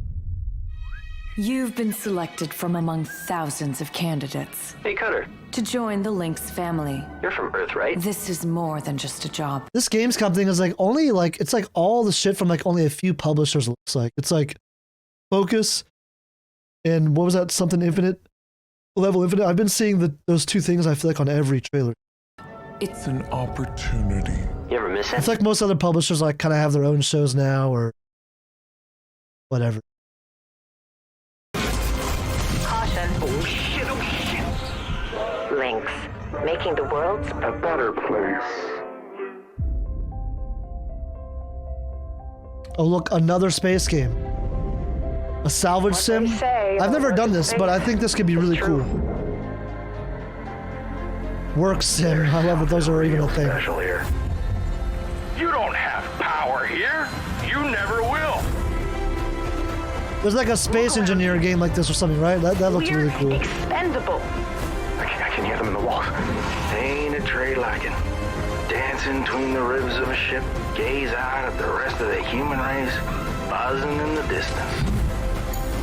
That's when the sky fills up with flames. That's the way things go. How does it already have a bunch of reviews? I guess it's that close to release. Well, it's got good reviews. I'm interested. I'll try it out.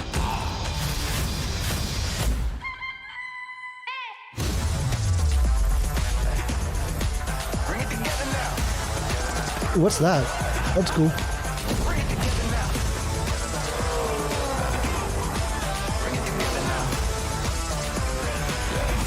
Yeah, this looks fun too. Now we're talking.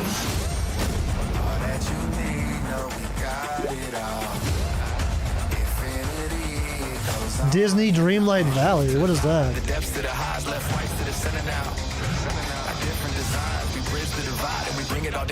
High in Life looks great. You gotta help me rescue my friends. I'm super down with High in Life. I bet this game's gonna be fun, man. No matter what. I feel like that game seems like a guaranteed, like, fun playthrough. Oh, Slime Rancher 2?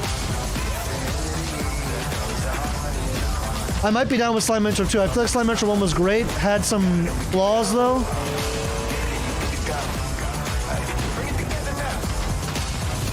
Oh yeah, Grounded. Where is Grounded in development?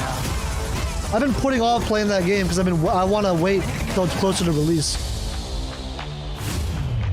Bring it together now.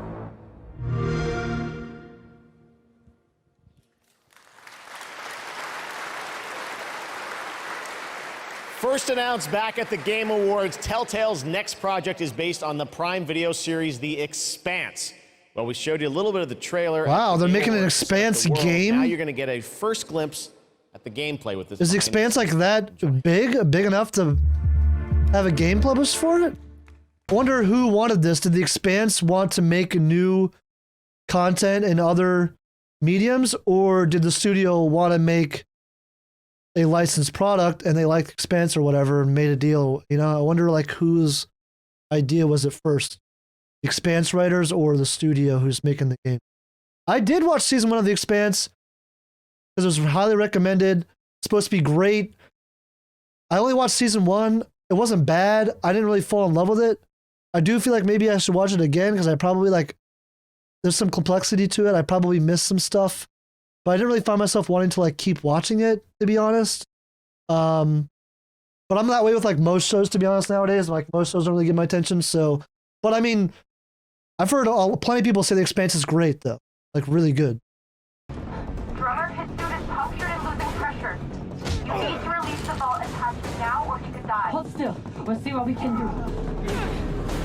Captain Drummer, what are your orders? Another Telltale game, dude. These guys, one of those universes. Bro, these guys are doing everything all at once, dude. Like, let me confirm who they are. Telltale's like they make like dialogue games, right?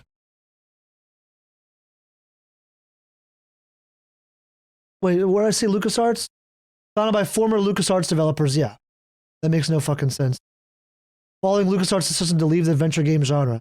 So when LucasArts left, they were like, fuck this, we want to keep making adventure games. And I guess they made Telltale. They've been around for a while. How is there not? There's always a list of games. Okay, here we go. I guess it's so long. Okay, so they didn't make the Walking Dead games. I knew that. They did make the Wolf Among Us. I don't know. A bunch of other shit. A lot of licensed stuff. Law and Order, Game of Thrones. Look what all they're doing right now. Oh, 7 Days to Die. Oh, published. Okay, I was gonna say.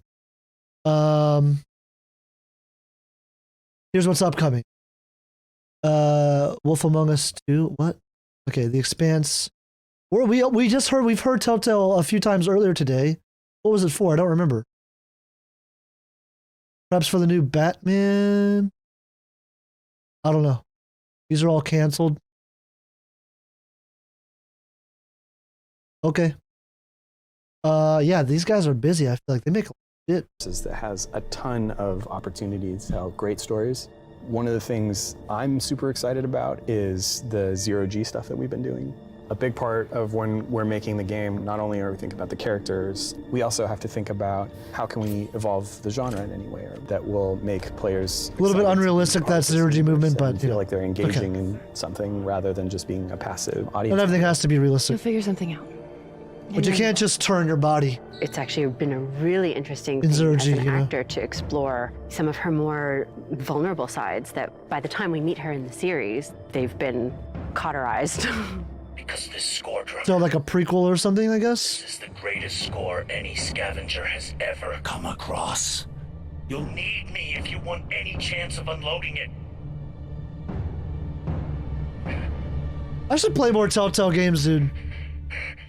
The craziness of an exploded ship that now constitutes several parts in a mass that you can move among, and balancing that out against almost like you're excavating a story. That's a personal story. Those are people, those are characters, and you are now among their ghosts. Whatever they were doing right before they died, being a scavenger, it's a pretty dark job. Yeah, this is a cool concept. We're really excited about how it You're a feels scavenger where you're just play looking to scavenge supplies and materials from shipwrecks or something? Sounds cool. Look, obviously some dark elements to it. I'm interested. This looks cool. I really think I should try another Telltale game. Let's play another Telltale game on stream sometime. Maybe we'll pick up The Wolf Among Us. Those Walking Dead games are supposed to be really good, even though I'm not that into Walking Dead. Speaking of adapting things from one medium to another, here's a film adaptation that into a game, which I don't think you would have ever expected. Check this out. A film adaptation into a game that we would have never expected. What's a big film you could make into a game that you would want to franchise and spread into another medium? We've already seen a lot of Dune stuff. It can't be Dune. Like, I'm thinking like, maybe like John Wick. I feel like I'm surprised there's not a John Wick video game yet, to be honest with you.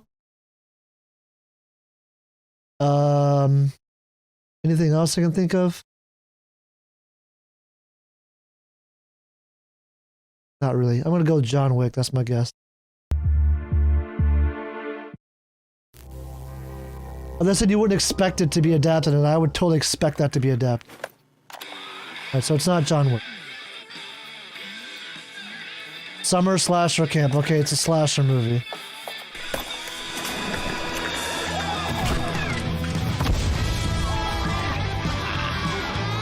Or slasher game. I hope it's not another asymmetric slasher game, dude. Those are so boring to me.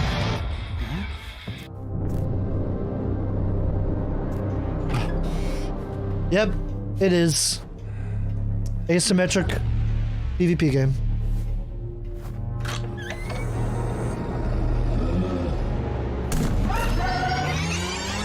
What movie is this? Killer clowns from outer space. Definitely did not expect that.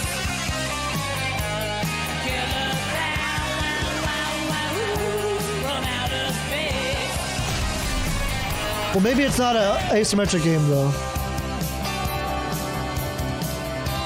It probably is, though. Hopefully they're doing a little bit of a new twist on it. They're not going to make... Because otherwise, you're basically just making Friday the 13th number 2. You're just switching out Jason with clowns. It looked, from the gameplay, like it's maybe going to be a bit different. Looked like maybe a little more open or something. I don't know. I hope it's not another basic asymmetric shit, though, dude. That shit's so boring to me. Goats, killer clowns, we got it all tonight at Opening Night Live. Now we've got another brand new game announcement from a European publisher for a sci-fi action adventure. Sci-fi again. See if it's space, though. It can be sci-fi without being space. It's space. We always wondered if we're alone in the universe. The star pan, dude, always begins with that. Panning. Observed and explored the space sky. Found nothing. Until now. We've literally seen like 10 trailers today that started like that. It's been 6 months since the alien object known as the Metahedron suddenly appeared above Earth's atmosphere. Metahedron? Why would you call it that? That's a bit of a mouthful, I feel like. Personal log. Sentient contact. If this happened in real life, people would not call that a metahedron. They'd be like, the big-ass alien shit. We have an issue. I don't know. This looks cool, though.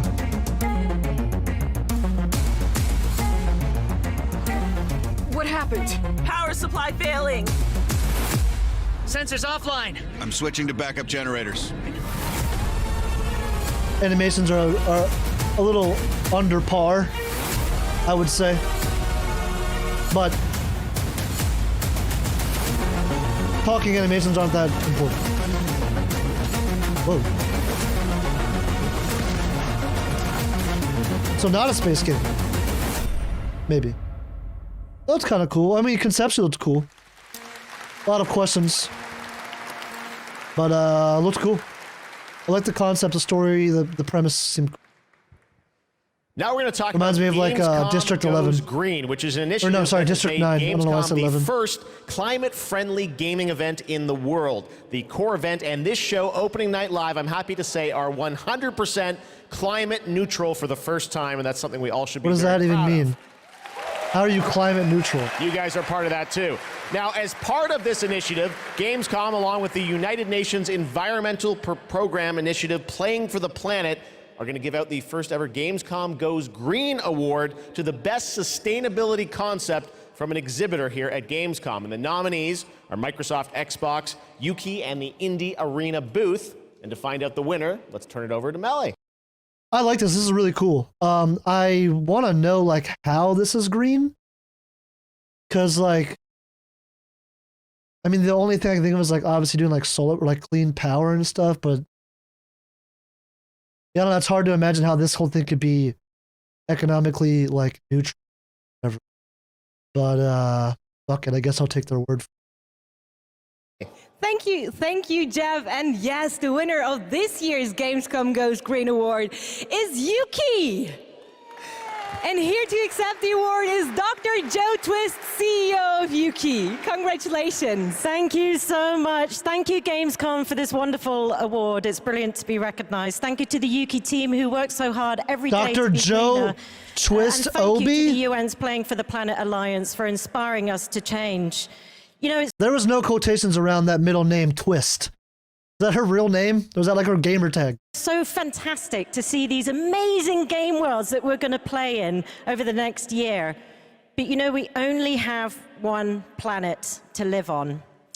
And we only have one lifetime to make a change and to protect that planet so that we can continue to play our games. So that's a good reason to save the planet, guys. We won't put a game anymore. Small change starting tomorrow, and together we can play more games together. Nice. And save the planet. Good idea. Thank you very much.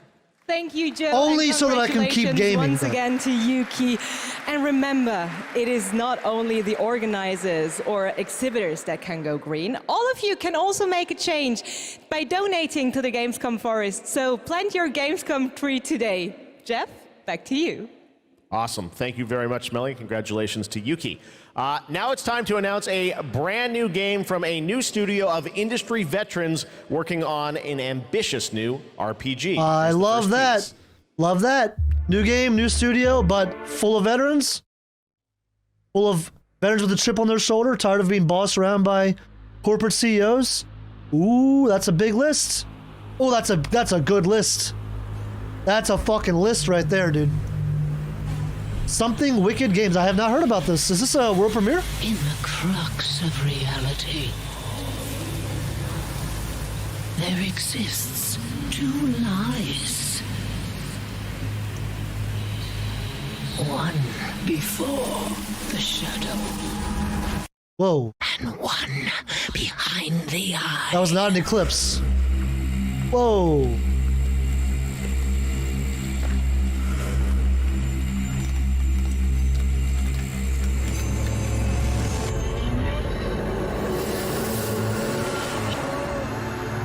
I'm not really surprised that that's all we saw. I'm guessing that's the end of it. Because it's probably like, yeah, their first showing, so it's gonna be mega tease. But I mean, it looked cool. Lots of news. Definitely looks fucking dark. All right, let's talk about and metal as Xbox fuck. and Age of Empires 4 that continues to expand. Now we have news on the next civilizations joining the battle as free DLC. If you want to learn more Age of about Empires what's is happening with sick, Age of but Empires not my 4, game. Tune into the Xbox booth stream for developer interviews on Thursday. But right now, here's that announcement from Age of Empires. Let's see what they got. What new civs they got? Who's it gonna be? What civs are not in the game already? There's more than one way to win a battle, and every empire must find their own path to victory.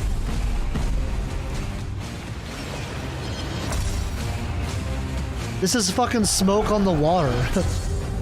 What a weird... Whether you strike from afar or ambush up close, the Malians will use wit and strategy to outmaneuver their opponents and gain the who? advantage Sorry? on the battlefield.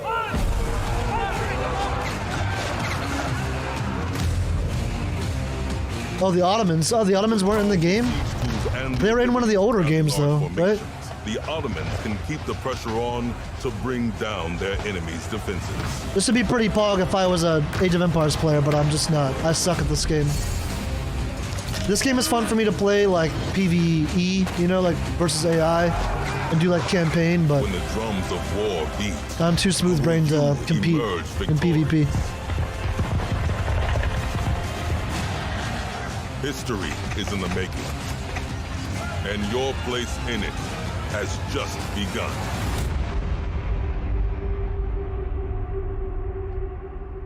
Ottomans and Malians. Oh. What the fuck is a Malian? Time to head to Gotham. You guys excited for Gotham Gotham Knights. I heard this was going to be well, you don't have to wait long. in It the is show. coming this October, and Batgirl, Nightwing, Robin, and Red Hood are going to take over in Gotham Knights. You're probably wondering about the story. Who are the villains? Well, we've got a lot to share in this brand new trailer, and also some exciting news. The release date is going to be a little earlier than you expected. Well, that's not common. Check this out. This game is... People have known about it. I have not heard about it, though. I don't know anything about this. Never gave up on anything. That's why Gotham City is still here. It's why I'm still here. And I've known for a while now that someday, like him, I'd have to work with you.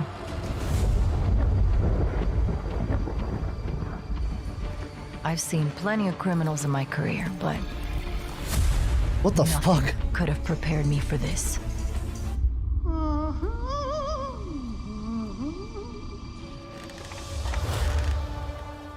Well, well, if it isn't Batgirl. Gotham City is at her weakest. There's blood in the water.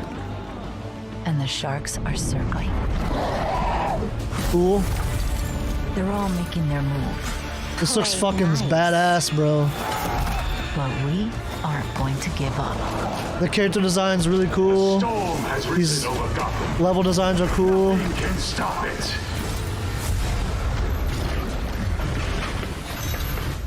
Wow, that was cool. See you at the premiere. I need your help. Looks like it has a lot of good characters. Your skills. Your knowledge. Your adaptability. Hope the combat's good. Hope it's not too gimmicky. Hope there's a good skill ceiling and difficulty.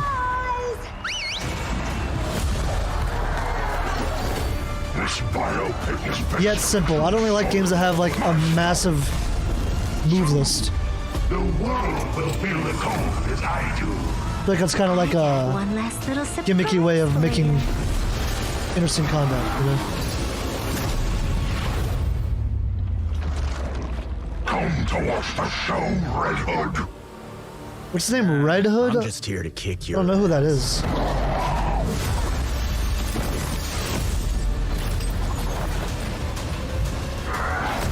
Looks badass. So is this a co-op game though? That's what I'm wondering. Like, there's 4 nights.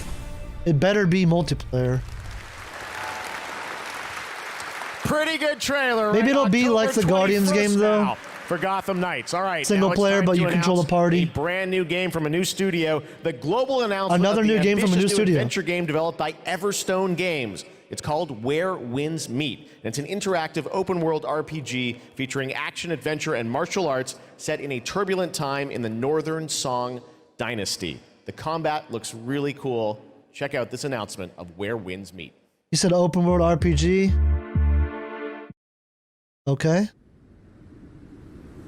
Song Dynasty, so that's gotta be China, right? This is Chinese history. I'm in so far.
All right, heavy Ghost of Tsushima vibes. Ooh, but with way more people.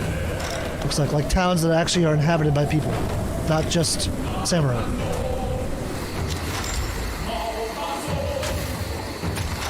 This looks kind of cool so far. Hopefully, it's like got a little bit of Souls-like elements to it.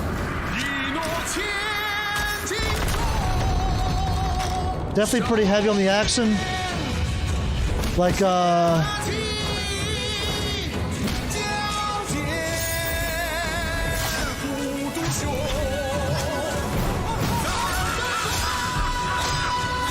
there's a dodge roll. We like that. The frames on this trailer are awful. Not a good sign.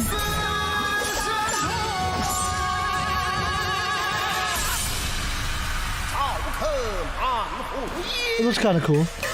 I saw a little bit of Souls-ish looking gameplay there. I think it'll be a little Devil May Cry in there too, though. You know, a lot of mobility, jumping, mid-air attacks, combos, hack and slash. You know.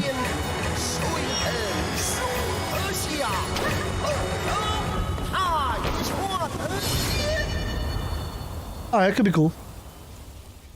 Depends on how far they lean toward Dark Souls or how far they lean toward Devil May Cry. For me.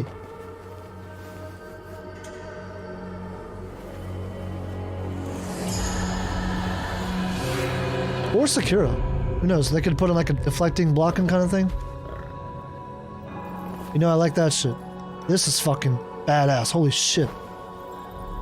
A lot of dead bodies.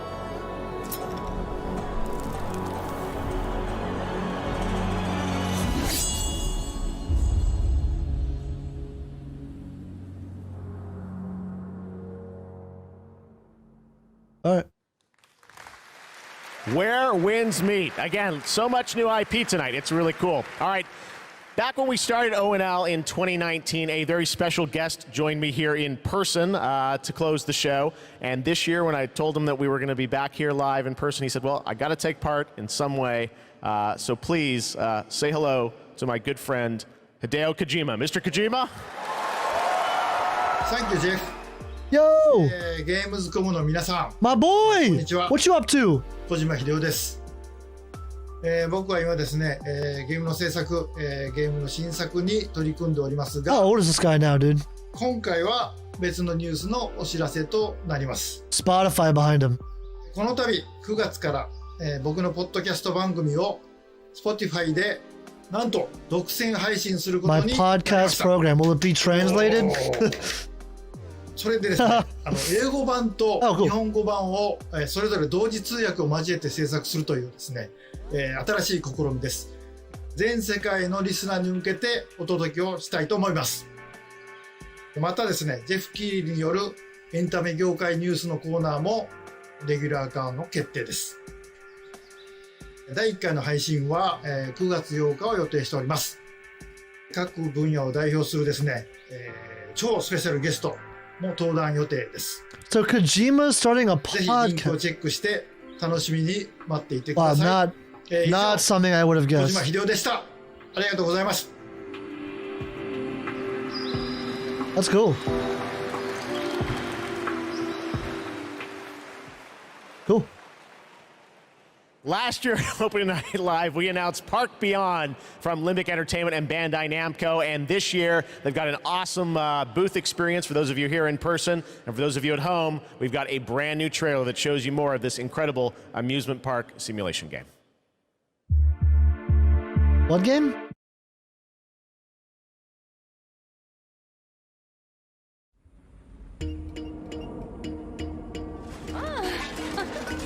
Here is a little something to inspire you. Be creative.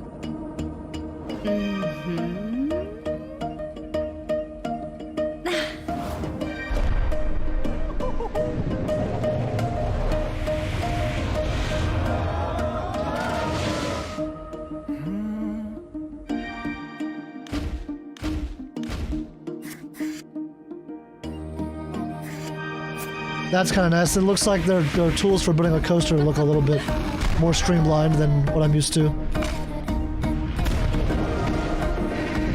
You can fucking jump. That's insane. The roller coaster designs and ideas are pretty cool, but it's not gonna be enough to make it a good game. Just because you have like neat, like flying roller coasters, it's not gonna make players stop playing like Parkitect. You know, it needs to be better without the gimmicks. Okay, the art is obviously great. Hopefully there's a lot of customization though, because again, people don't want to use your assets. They're gonna want to make their own unique looking park. You gotta give them like basic assets to create their own art with. I think for a game like this, you know what I mean? The developer assets are awesome, of course, but I think the people who really, Beyond your imagination. like, Park Beyond. the people who really keep these games alive and keep the content coming and keep the community alive are people who are like, you know, creating content out of these games, and they're not going to want to, you know, they want to like create something original and fresh to show like YouTube and their audience and stuff, you know. So hopefully they have some really cool ideas looking there. Hopefully. I don't know, I guess all I'm trying to get at is, yeah, there's some cool, neato, new ideas we saw there with roller coasters and shit, but those things don't matter for success. It really doesn't. Like, if you want to compete with roller coaster sims, you need to be a better roller coaster sim. It's not like a couple new roller coaster features are not gonna bring people over. So much fun. I love the diversity of games we have here. Amusement park simulator. I love theme park back in the day. Great to see that's coming out from Limbic and Bandai Namco. All right, now it's time to share another special announcement here at Gamescom. Not a game, but a concept car. That's right, it's here at Gamescom, and I got to catch up with Oliver Heimer, the head of Mini Design. Let's check it out.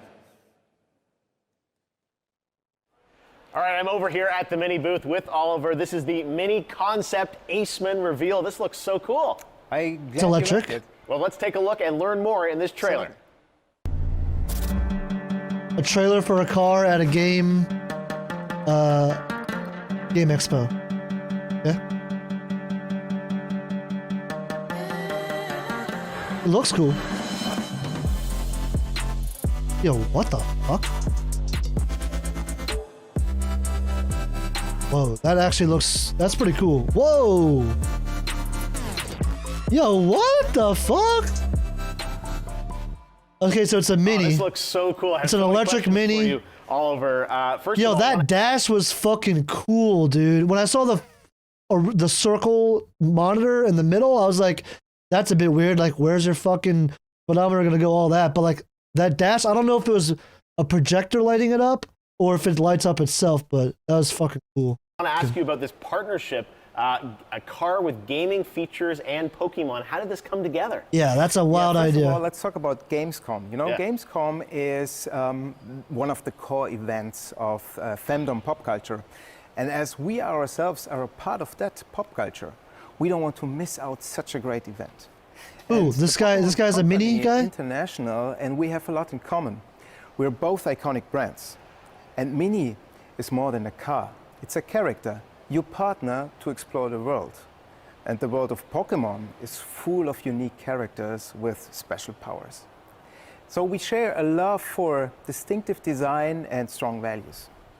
I'm going to ask you your favorite Pokemon in a minute, but first, I want to ask about the gaming features. We saw a little bit in the trailer. Please, I want to know. Why does this appeal to gamers? You know, like play Pokemon Go while you're driving? It's all about the Aceman's gaming features. It's designed to be playful as the brand is.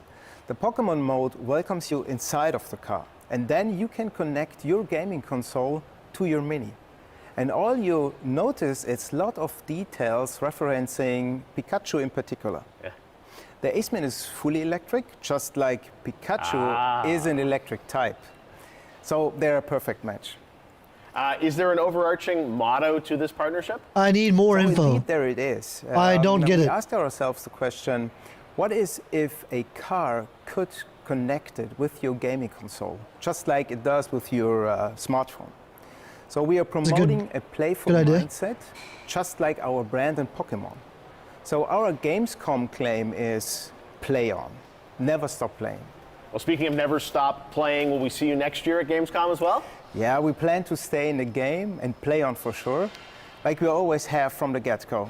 So stay tuned. Awesome. All right, Oliver, thank you so much. And we've got much more O&L still to come. I don't really know what that means. You can connect your console and something about Pokemon. Like, what is? I mean, I get it. Like, Pikachu's probably going to be like your little buddy AI companion. But what else? Like, what's the game? I mean, besides just the fact there's a Pokemon crossover, there's got to be more to it. Something you said there almost made me feel like it was like play on, like you can play whenever. It's like, are we talking about like this is going to be an AI self-driving car and you can just game while you're in it? I feel like, I mean, that's possible in a practical sense, but I don't know if that'd be legal or safe. Yeah, I don't know. I have a lot of questions. It looks fucking cool though. What a weird idea. I'm all here for it. I'm here for it. Oh, this is Starfield. No, it's not.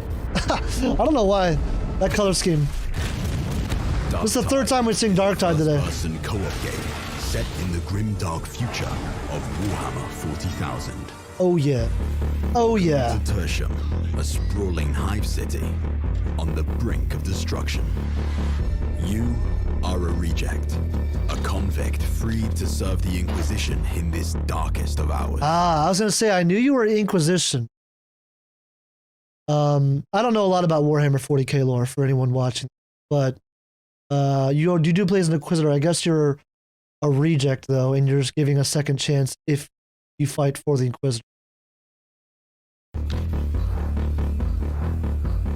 Ooh, hold on. I'm sorry, I'm too hyped for this game. I gotta look at these classes. Hold on. Darkest of hours. Looks like we got 4. We got Big Boy or Ogren, massive, powerful mutant that often are used as shock troopers for the Astra Militarum. They are strong and loyal but have limited intelligence. Okay, this is obviously your big beefcake boy. Zealot. Holy warriors will do anything in the name for the Emperor or of the Emperor. Cleanse the universe with... Okay, these don't give us a lot of gameplay hints. Psyker. Okay, maybe more magic damage. Sorcerer, extraordinary power. Drawn from the Immaterium. Can achieve great things with their minds alone. Finally, Veteran. A trooper of the Astra Militarum. And a skilled and seasoned warrior of the Emperor. Okay, not a whole lot of hints here. Real quick, let me look at the art real quick. I wasn't really looking. We got Beef Boy here. Rocket launchers, miniguns, probably, I'm guessing. Big melee weapons. I don't know what to say here. That guy's got a rifle. I don't know what the girl's holding in front. This is obviously going to be some kind of caster, sorcerer sort of class, something like that. Magic damage or whatever. Psychic damage, same thing. This guy's got a sword. This guy's got a staff. That's pretty cool. And then we have another sword here and another rifle. Okay. It is your duty to fight and, if necessary, die for the Emperor. You can expect 4-player co-op. What we all expected. No reinforcements. You are Tertium's. This game has been kind of taking a little long to make, I want to say. Maybe not. I don't know shit about game development, so you know, take this with a grain of salt, but I feel like I've been waiting for this game forever, dude. And they've already made games like this. It's not like it's like their first time trying it. Like they know what they're doing. But I'm always willing to wait for a product to be finished. I'll say that. Rejects will rise. Rejects will rise. That's not the most inspiring tagline, but alright. Oh, November 30th! They gave it a date. Holy shit, that's not that far. Once upon a time, there were two twin sisters, Zora and Yaga. You got it all wrong. Once upon a time, there was a freak with no face. Stop it! You can't hide from Baba, Princess. How much longer you want to be a nobody? I just need to find the Red Oak. What you really want to find is the hut.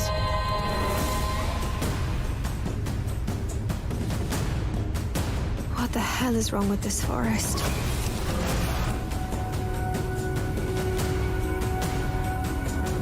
Master the bow.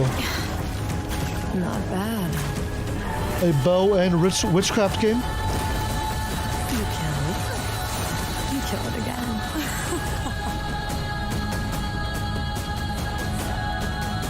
So this looks like a If anything bad happens, always like head straight Biomutant. to the Red Oak.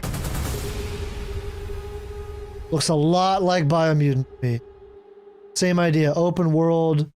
Choices matter. You can be good or bad. You know. There's going to be like RPG elements. Talent trees. Whatever. And the game's going to completely ride on whether it's fucking fun to play for 4 hours. The world looks more interesting than Biomutant. Say that. But this kind of looks like they're competing with like, you know, Horizon Zero Dawn kind of players and stuff like that, and that's another hard one to get into, dude. It's gonna be hard. But who's making this? Parasite, don't know who they are. Another Focus game though. This Gamescom, this is just like Focus Entertainment and what's the other one? Infinite Edge or something. This is just like might as well just be their show. Like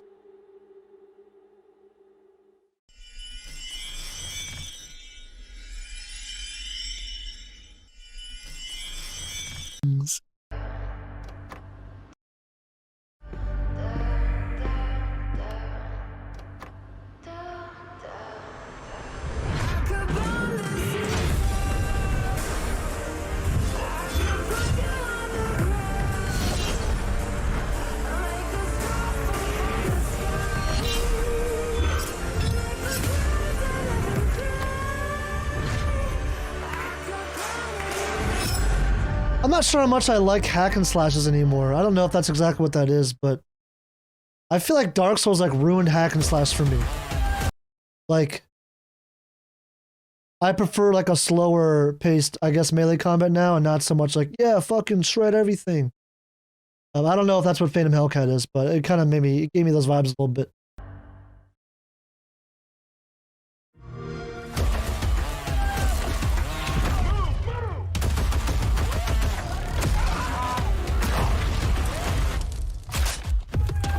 Smilegate sounded a little familiar, maybe not though.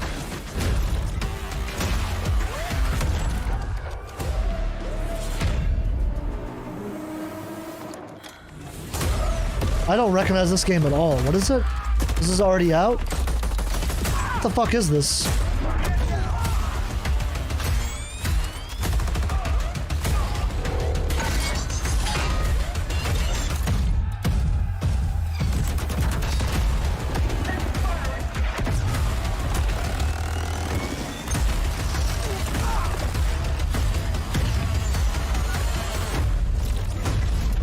Oh, Crossfire? I don't think I know what that is. Never heard of it. And now it is time for a final award. But don't worry, there is more on Saturday, so make sure to not miss our award show on Saturday. But here are your nominees for the most wanted Sony PlayStation game. All right, what do we got? Pictures, The Devil in Me. Dark Pictures. Lies of Oh, better be Lies of P, baby. Is that PlayStation exclusive? I better be on PC, bro. I think it was on PC. I don't know that. And the winner is Lies of P. I was about to say, dude, you cannot give that shit to One Piece The award is Ji-won Choi, project director, or and like Lewis. The a stage story is yours. dialogue game. Thank you. Lies of P looks so cool. I'm very proud of my team members, and we always do our best to live up to our team's name enough. And finally, do you know BTS? Like BTS in Korean pop, will be enough in the Korean gaming industry. Thank you. 감사합니다.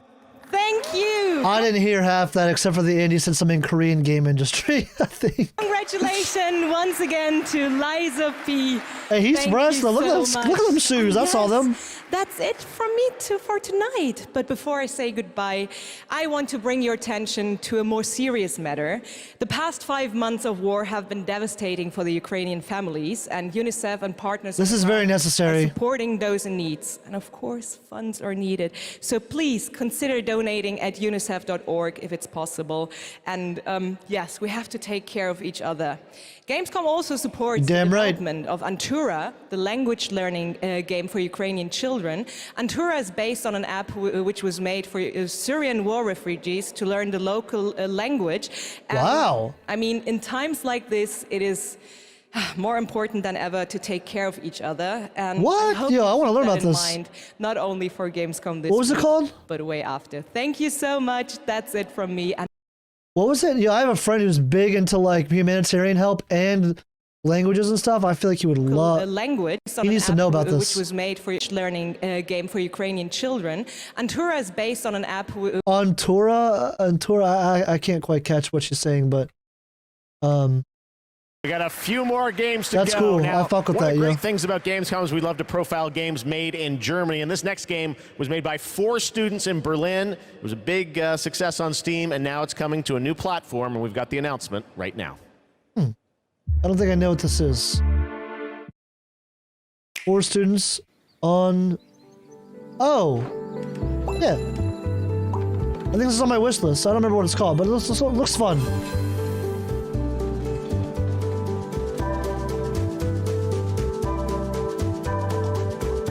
It looks fun. Looks like it'd be a good Switch game for sure.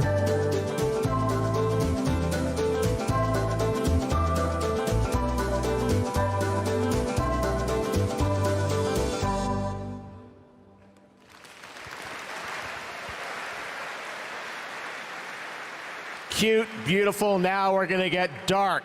The Outlast Trials. You guys excited for this game? The Outlast Trials we showed you last year at I'm Gamescom skeptical. Open Night Live, and we haven't heard anything since really from the team, and everyone keeps asking me, when are we going to get to play this? Well, tonight, we've got the world premiere of the brand new trailer, and yes, some news on when you might get to play it. Here we go. Outlast 1 was great. Outlast 2 was not as good. I think it's really hard to follow up like good survival horror experiences. To be honest, really hard to make a sequel and like match your first one. Dead Space 1 was the best. Amnesia 1 was the best. Outlast 1 was the best. You know. Let's see what they got though.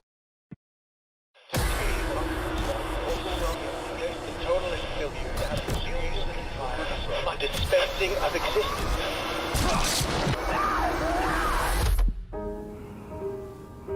I do hope they bring it back to like, I want to be in buildings again. I don't want to be walking through the forest.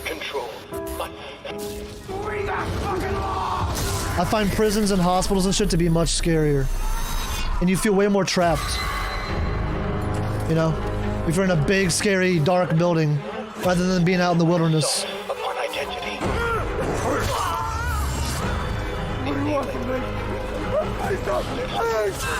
Establishment of guilt.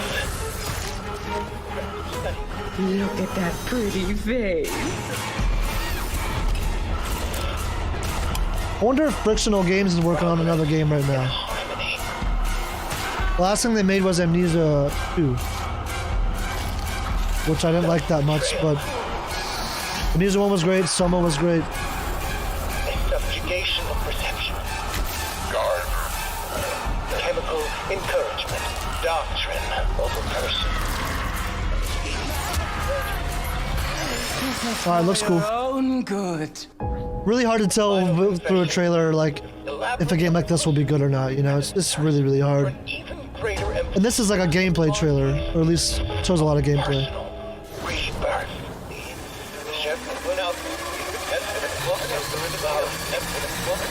I think you really just gotta like play these games though just to see if you like them or not, you know? And I probably will. I'll definitely play this. I liked Outlast 1 and 2 a lot. Outlast 1 might be the scariest game I've ever played, actually. Straight up. That's right. Some people will get to play something this year, the Outlast Trials. I don't know if I'd want to do that. I don't know if I want to play it before it's done. The first release from Embark Studios, which a lot of the veterans that worked on the Battlefield franchise in Stockholm, Sweden, they've got a shooter wrapped in a game show format where destruction is going to play a key role. What we've got here is a short tease with some actual gameplay in it. The full reveal is coming later in September. I know about this. I think we looked into this on stream once. Embark Check out Studios. The finals. Didn't we? I'm almost positive we did.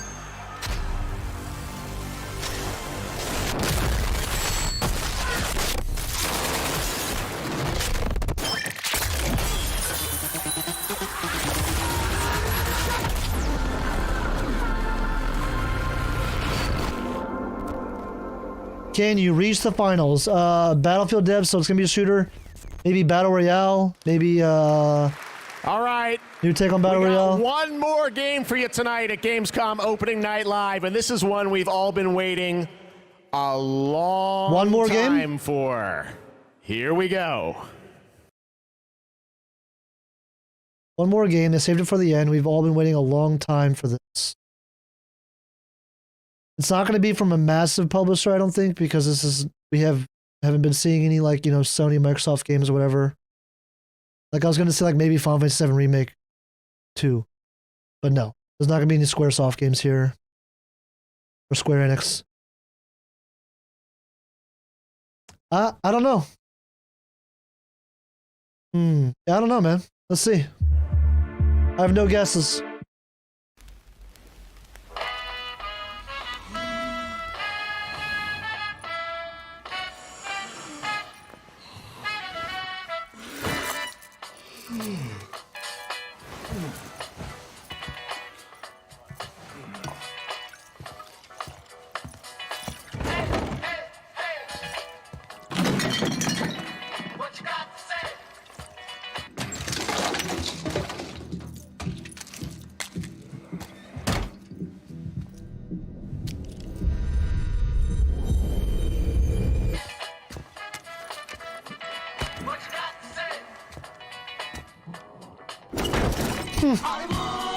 Well, those zombies.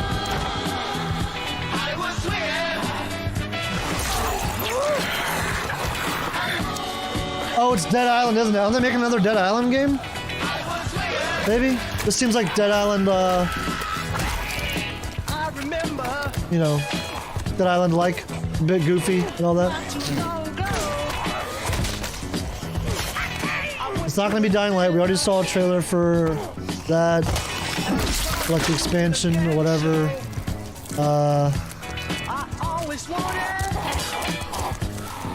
Is there other zombie games I can't think of maybe that I know are happening?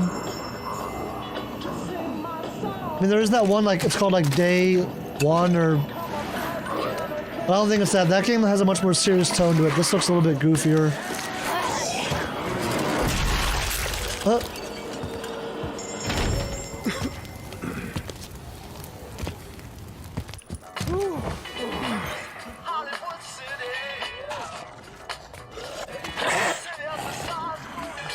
Pizza guy? That's funny. What the fuck?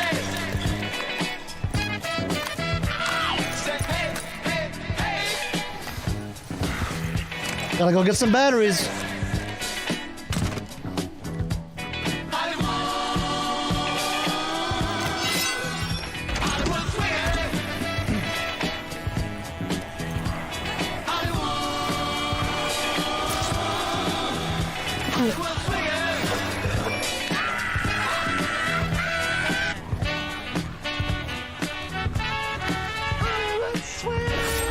Ah, I knew it!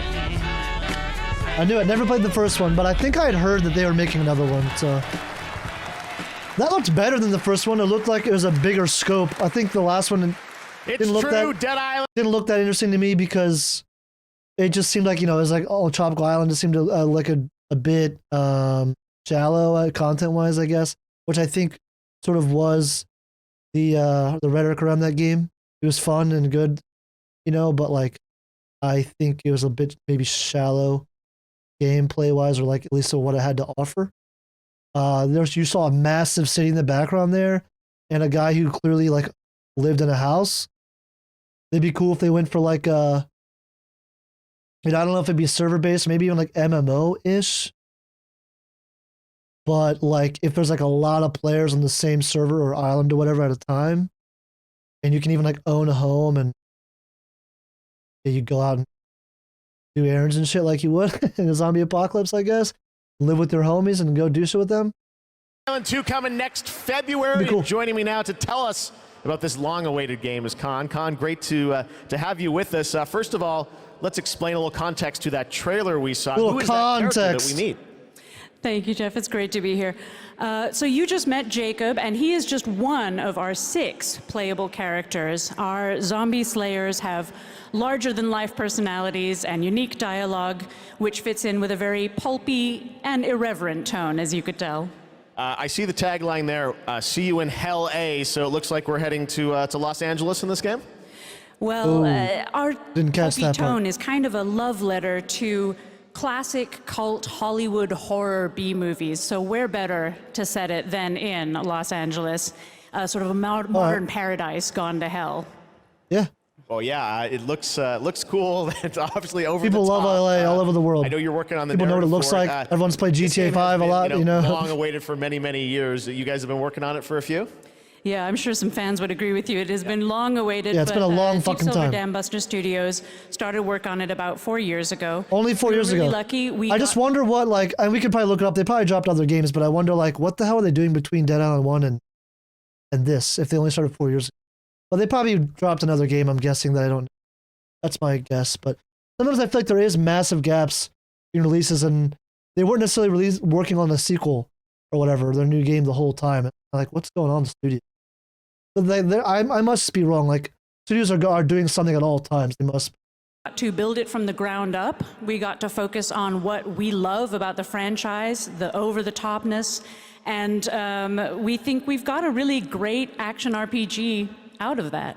So let's talk about the gameplay. We saw the CG piece, obviously, but what They might be able to the gameplay when you show it. Swoop in where Dying Light 2 kind of let people down. Experimenting with your preferred zombie slaying methods, just kind of going nuts. It's a combat toy box of close quarters melee brutality with a few guns for fun. Okay, well, so it's mostly melee can't focused? wait to learn more. When are we going to get to see more, see some gameplay of it? You want to see some gameplay? I think we want to see some gameplay. You guys want to see the gameplay? Can we do it now? How about now? Let's do it. Here's your first look at the gameplay of Dead Island 2. Thanks, Con. How high res do those images have to be? Random thought, but like, that's a massive image.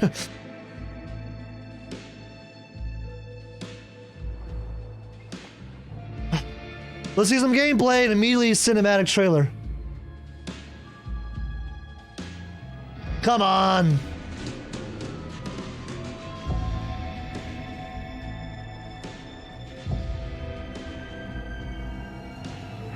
Stand the fuck back. It's hammer time.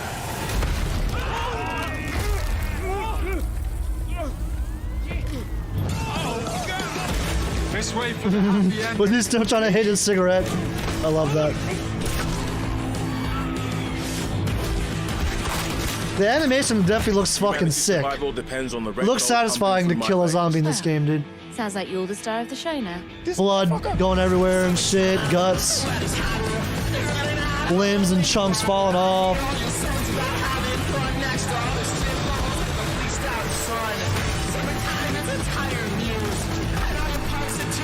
Oh shit. Boom! Gods and whiskey. Looks fun. I will not have this devil in my house. Honestly, it actually does really look fun. And the first one didn't look that fun to me. It's been a long time, but... Gosh, this is beyond insane.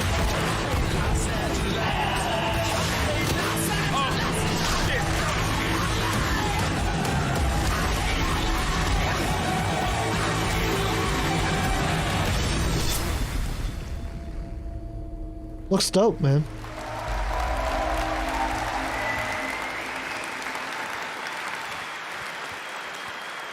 And believe it or not, there is an uncut version of that trailer you can watch online if you want to see even more. All right, well, that's Dead Island 2 coming in February, and that is going to wrap up all the reveals for Gamescom Opening Night Live 2022. It's been a fun show, but before we go, I just want to say I hope everyone has a great Gamescom. There's lots of live streams for the next couple of days, lots of things for you guys to go and play and check out here on the show floor. And as for me and the team, I'm satisfied. Go back to Los Angeles and get ready for the Game Awards 2022, which I'm excited to announce will be live on Thursday, December the 8th. 2022 from the Microsoft Theater in Los Angeles. We've got lots of great stuff we're working on for that. But until then, hope you guys have a great Gamescom. Thanks so much for being a part of Opening Night Live. We'll see you soon. All right, nice. I've seen way worse game shows. So not all game shows are good. That was a good one. I want to say most of those titles I was interested in and liked. Almost all of those were new. To me, I didn't know about them, or they were new to literally everyone. It was a world premiere. And most of them were coming out like by February, I feel like, also, which is fucking sick. And also like not like any sequels, I want to say. There were some sequels, the last Dead Island 2 sequel, some other things, but those were almost all new IPs. New announcements, shit I hadn't heard about. Games coming out soon too. They're not like 3 years out. A lot of good shit. That's honestly dope. I'm excited. There's games coming out in September that we just saw. October. There was one in November. Oh yeah, Dark Tide got a release date finally, November 30th. I'm fucking down. A lot of February release dates in there, which is gonna come around before we know it. Hell yeah, dude, that was sick. That was really sick. Great show. We've got more Gamescom. If I'm not mistaken, I think tomorrow at the same time, 2 p.m., we'll probably have another stream because I think there's another show then. That'll be Wednesday. I think Thursday, I think it's like, oh yeah, it's like 8 a.m. because this is in Europe. So Thursday, I'm going to have to get up at 8 a.m. to cover this if you guys are interested in watching. Or if I don't get up that early, I'll just watch the VOD and react to it. And then there's one more thing on Friday. I think it's at like 11 or something. So we have stuff all week to watch. That was a great first day. Hopefully the other days can match that or top it. It was actually really good. Only from a few publishers we saw, but those publishers have a lot going on, a lot of cool shit. I'm into it. I'm down. That was great. Thank you all so much for watching. Come back for the next video tomorrow. For Wednesday, Gamescom 2022, day 1. And yeah, like and subscribe, guys, please. I'm new here on YouTube. Be nice. But yeah, let me know what you guys think. What games you guys pumped for? What games you guys think will suck?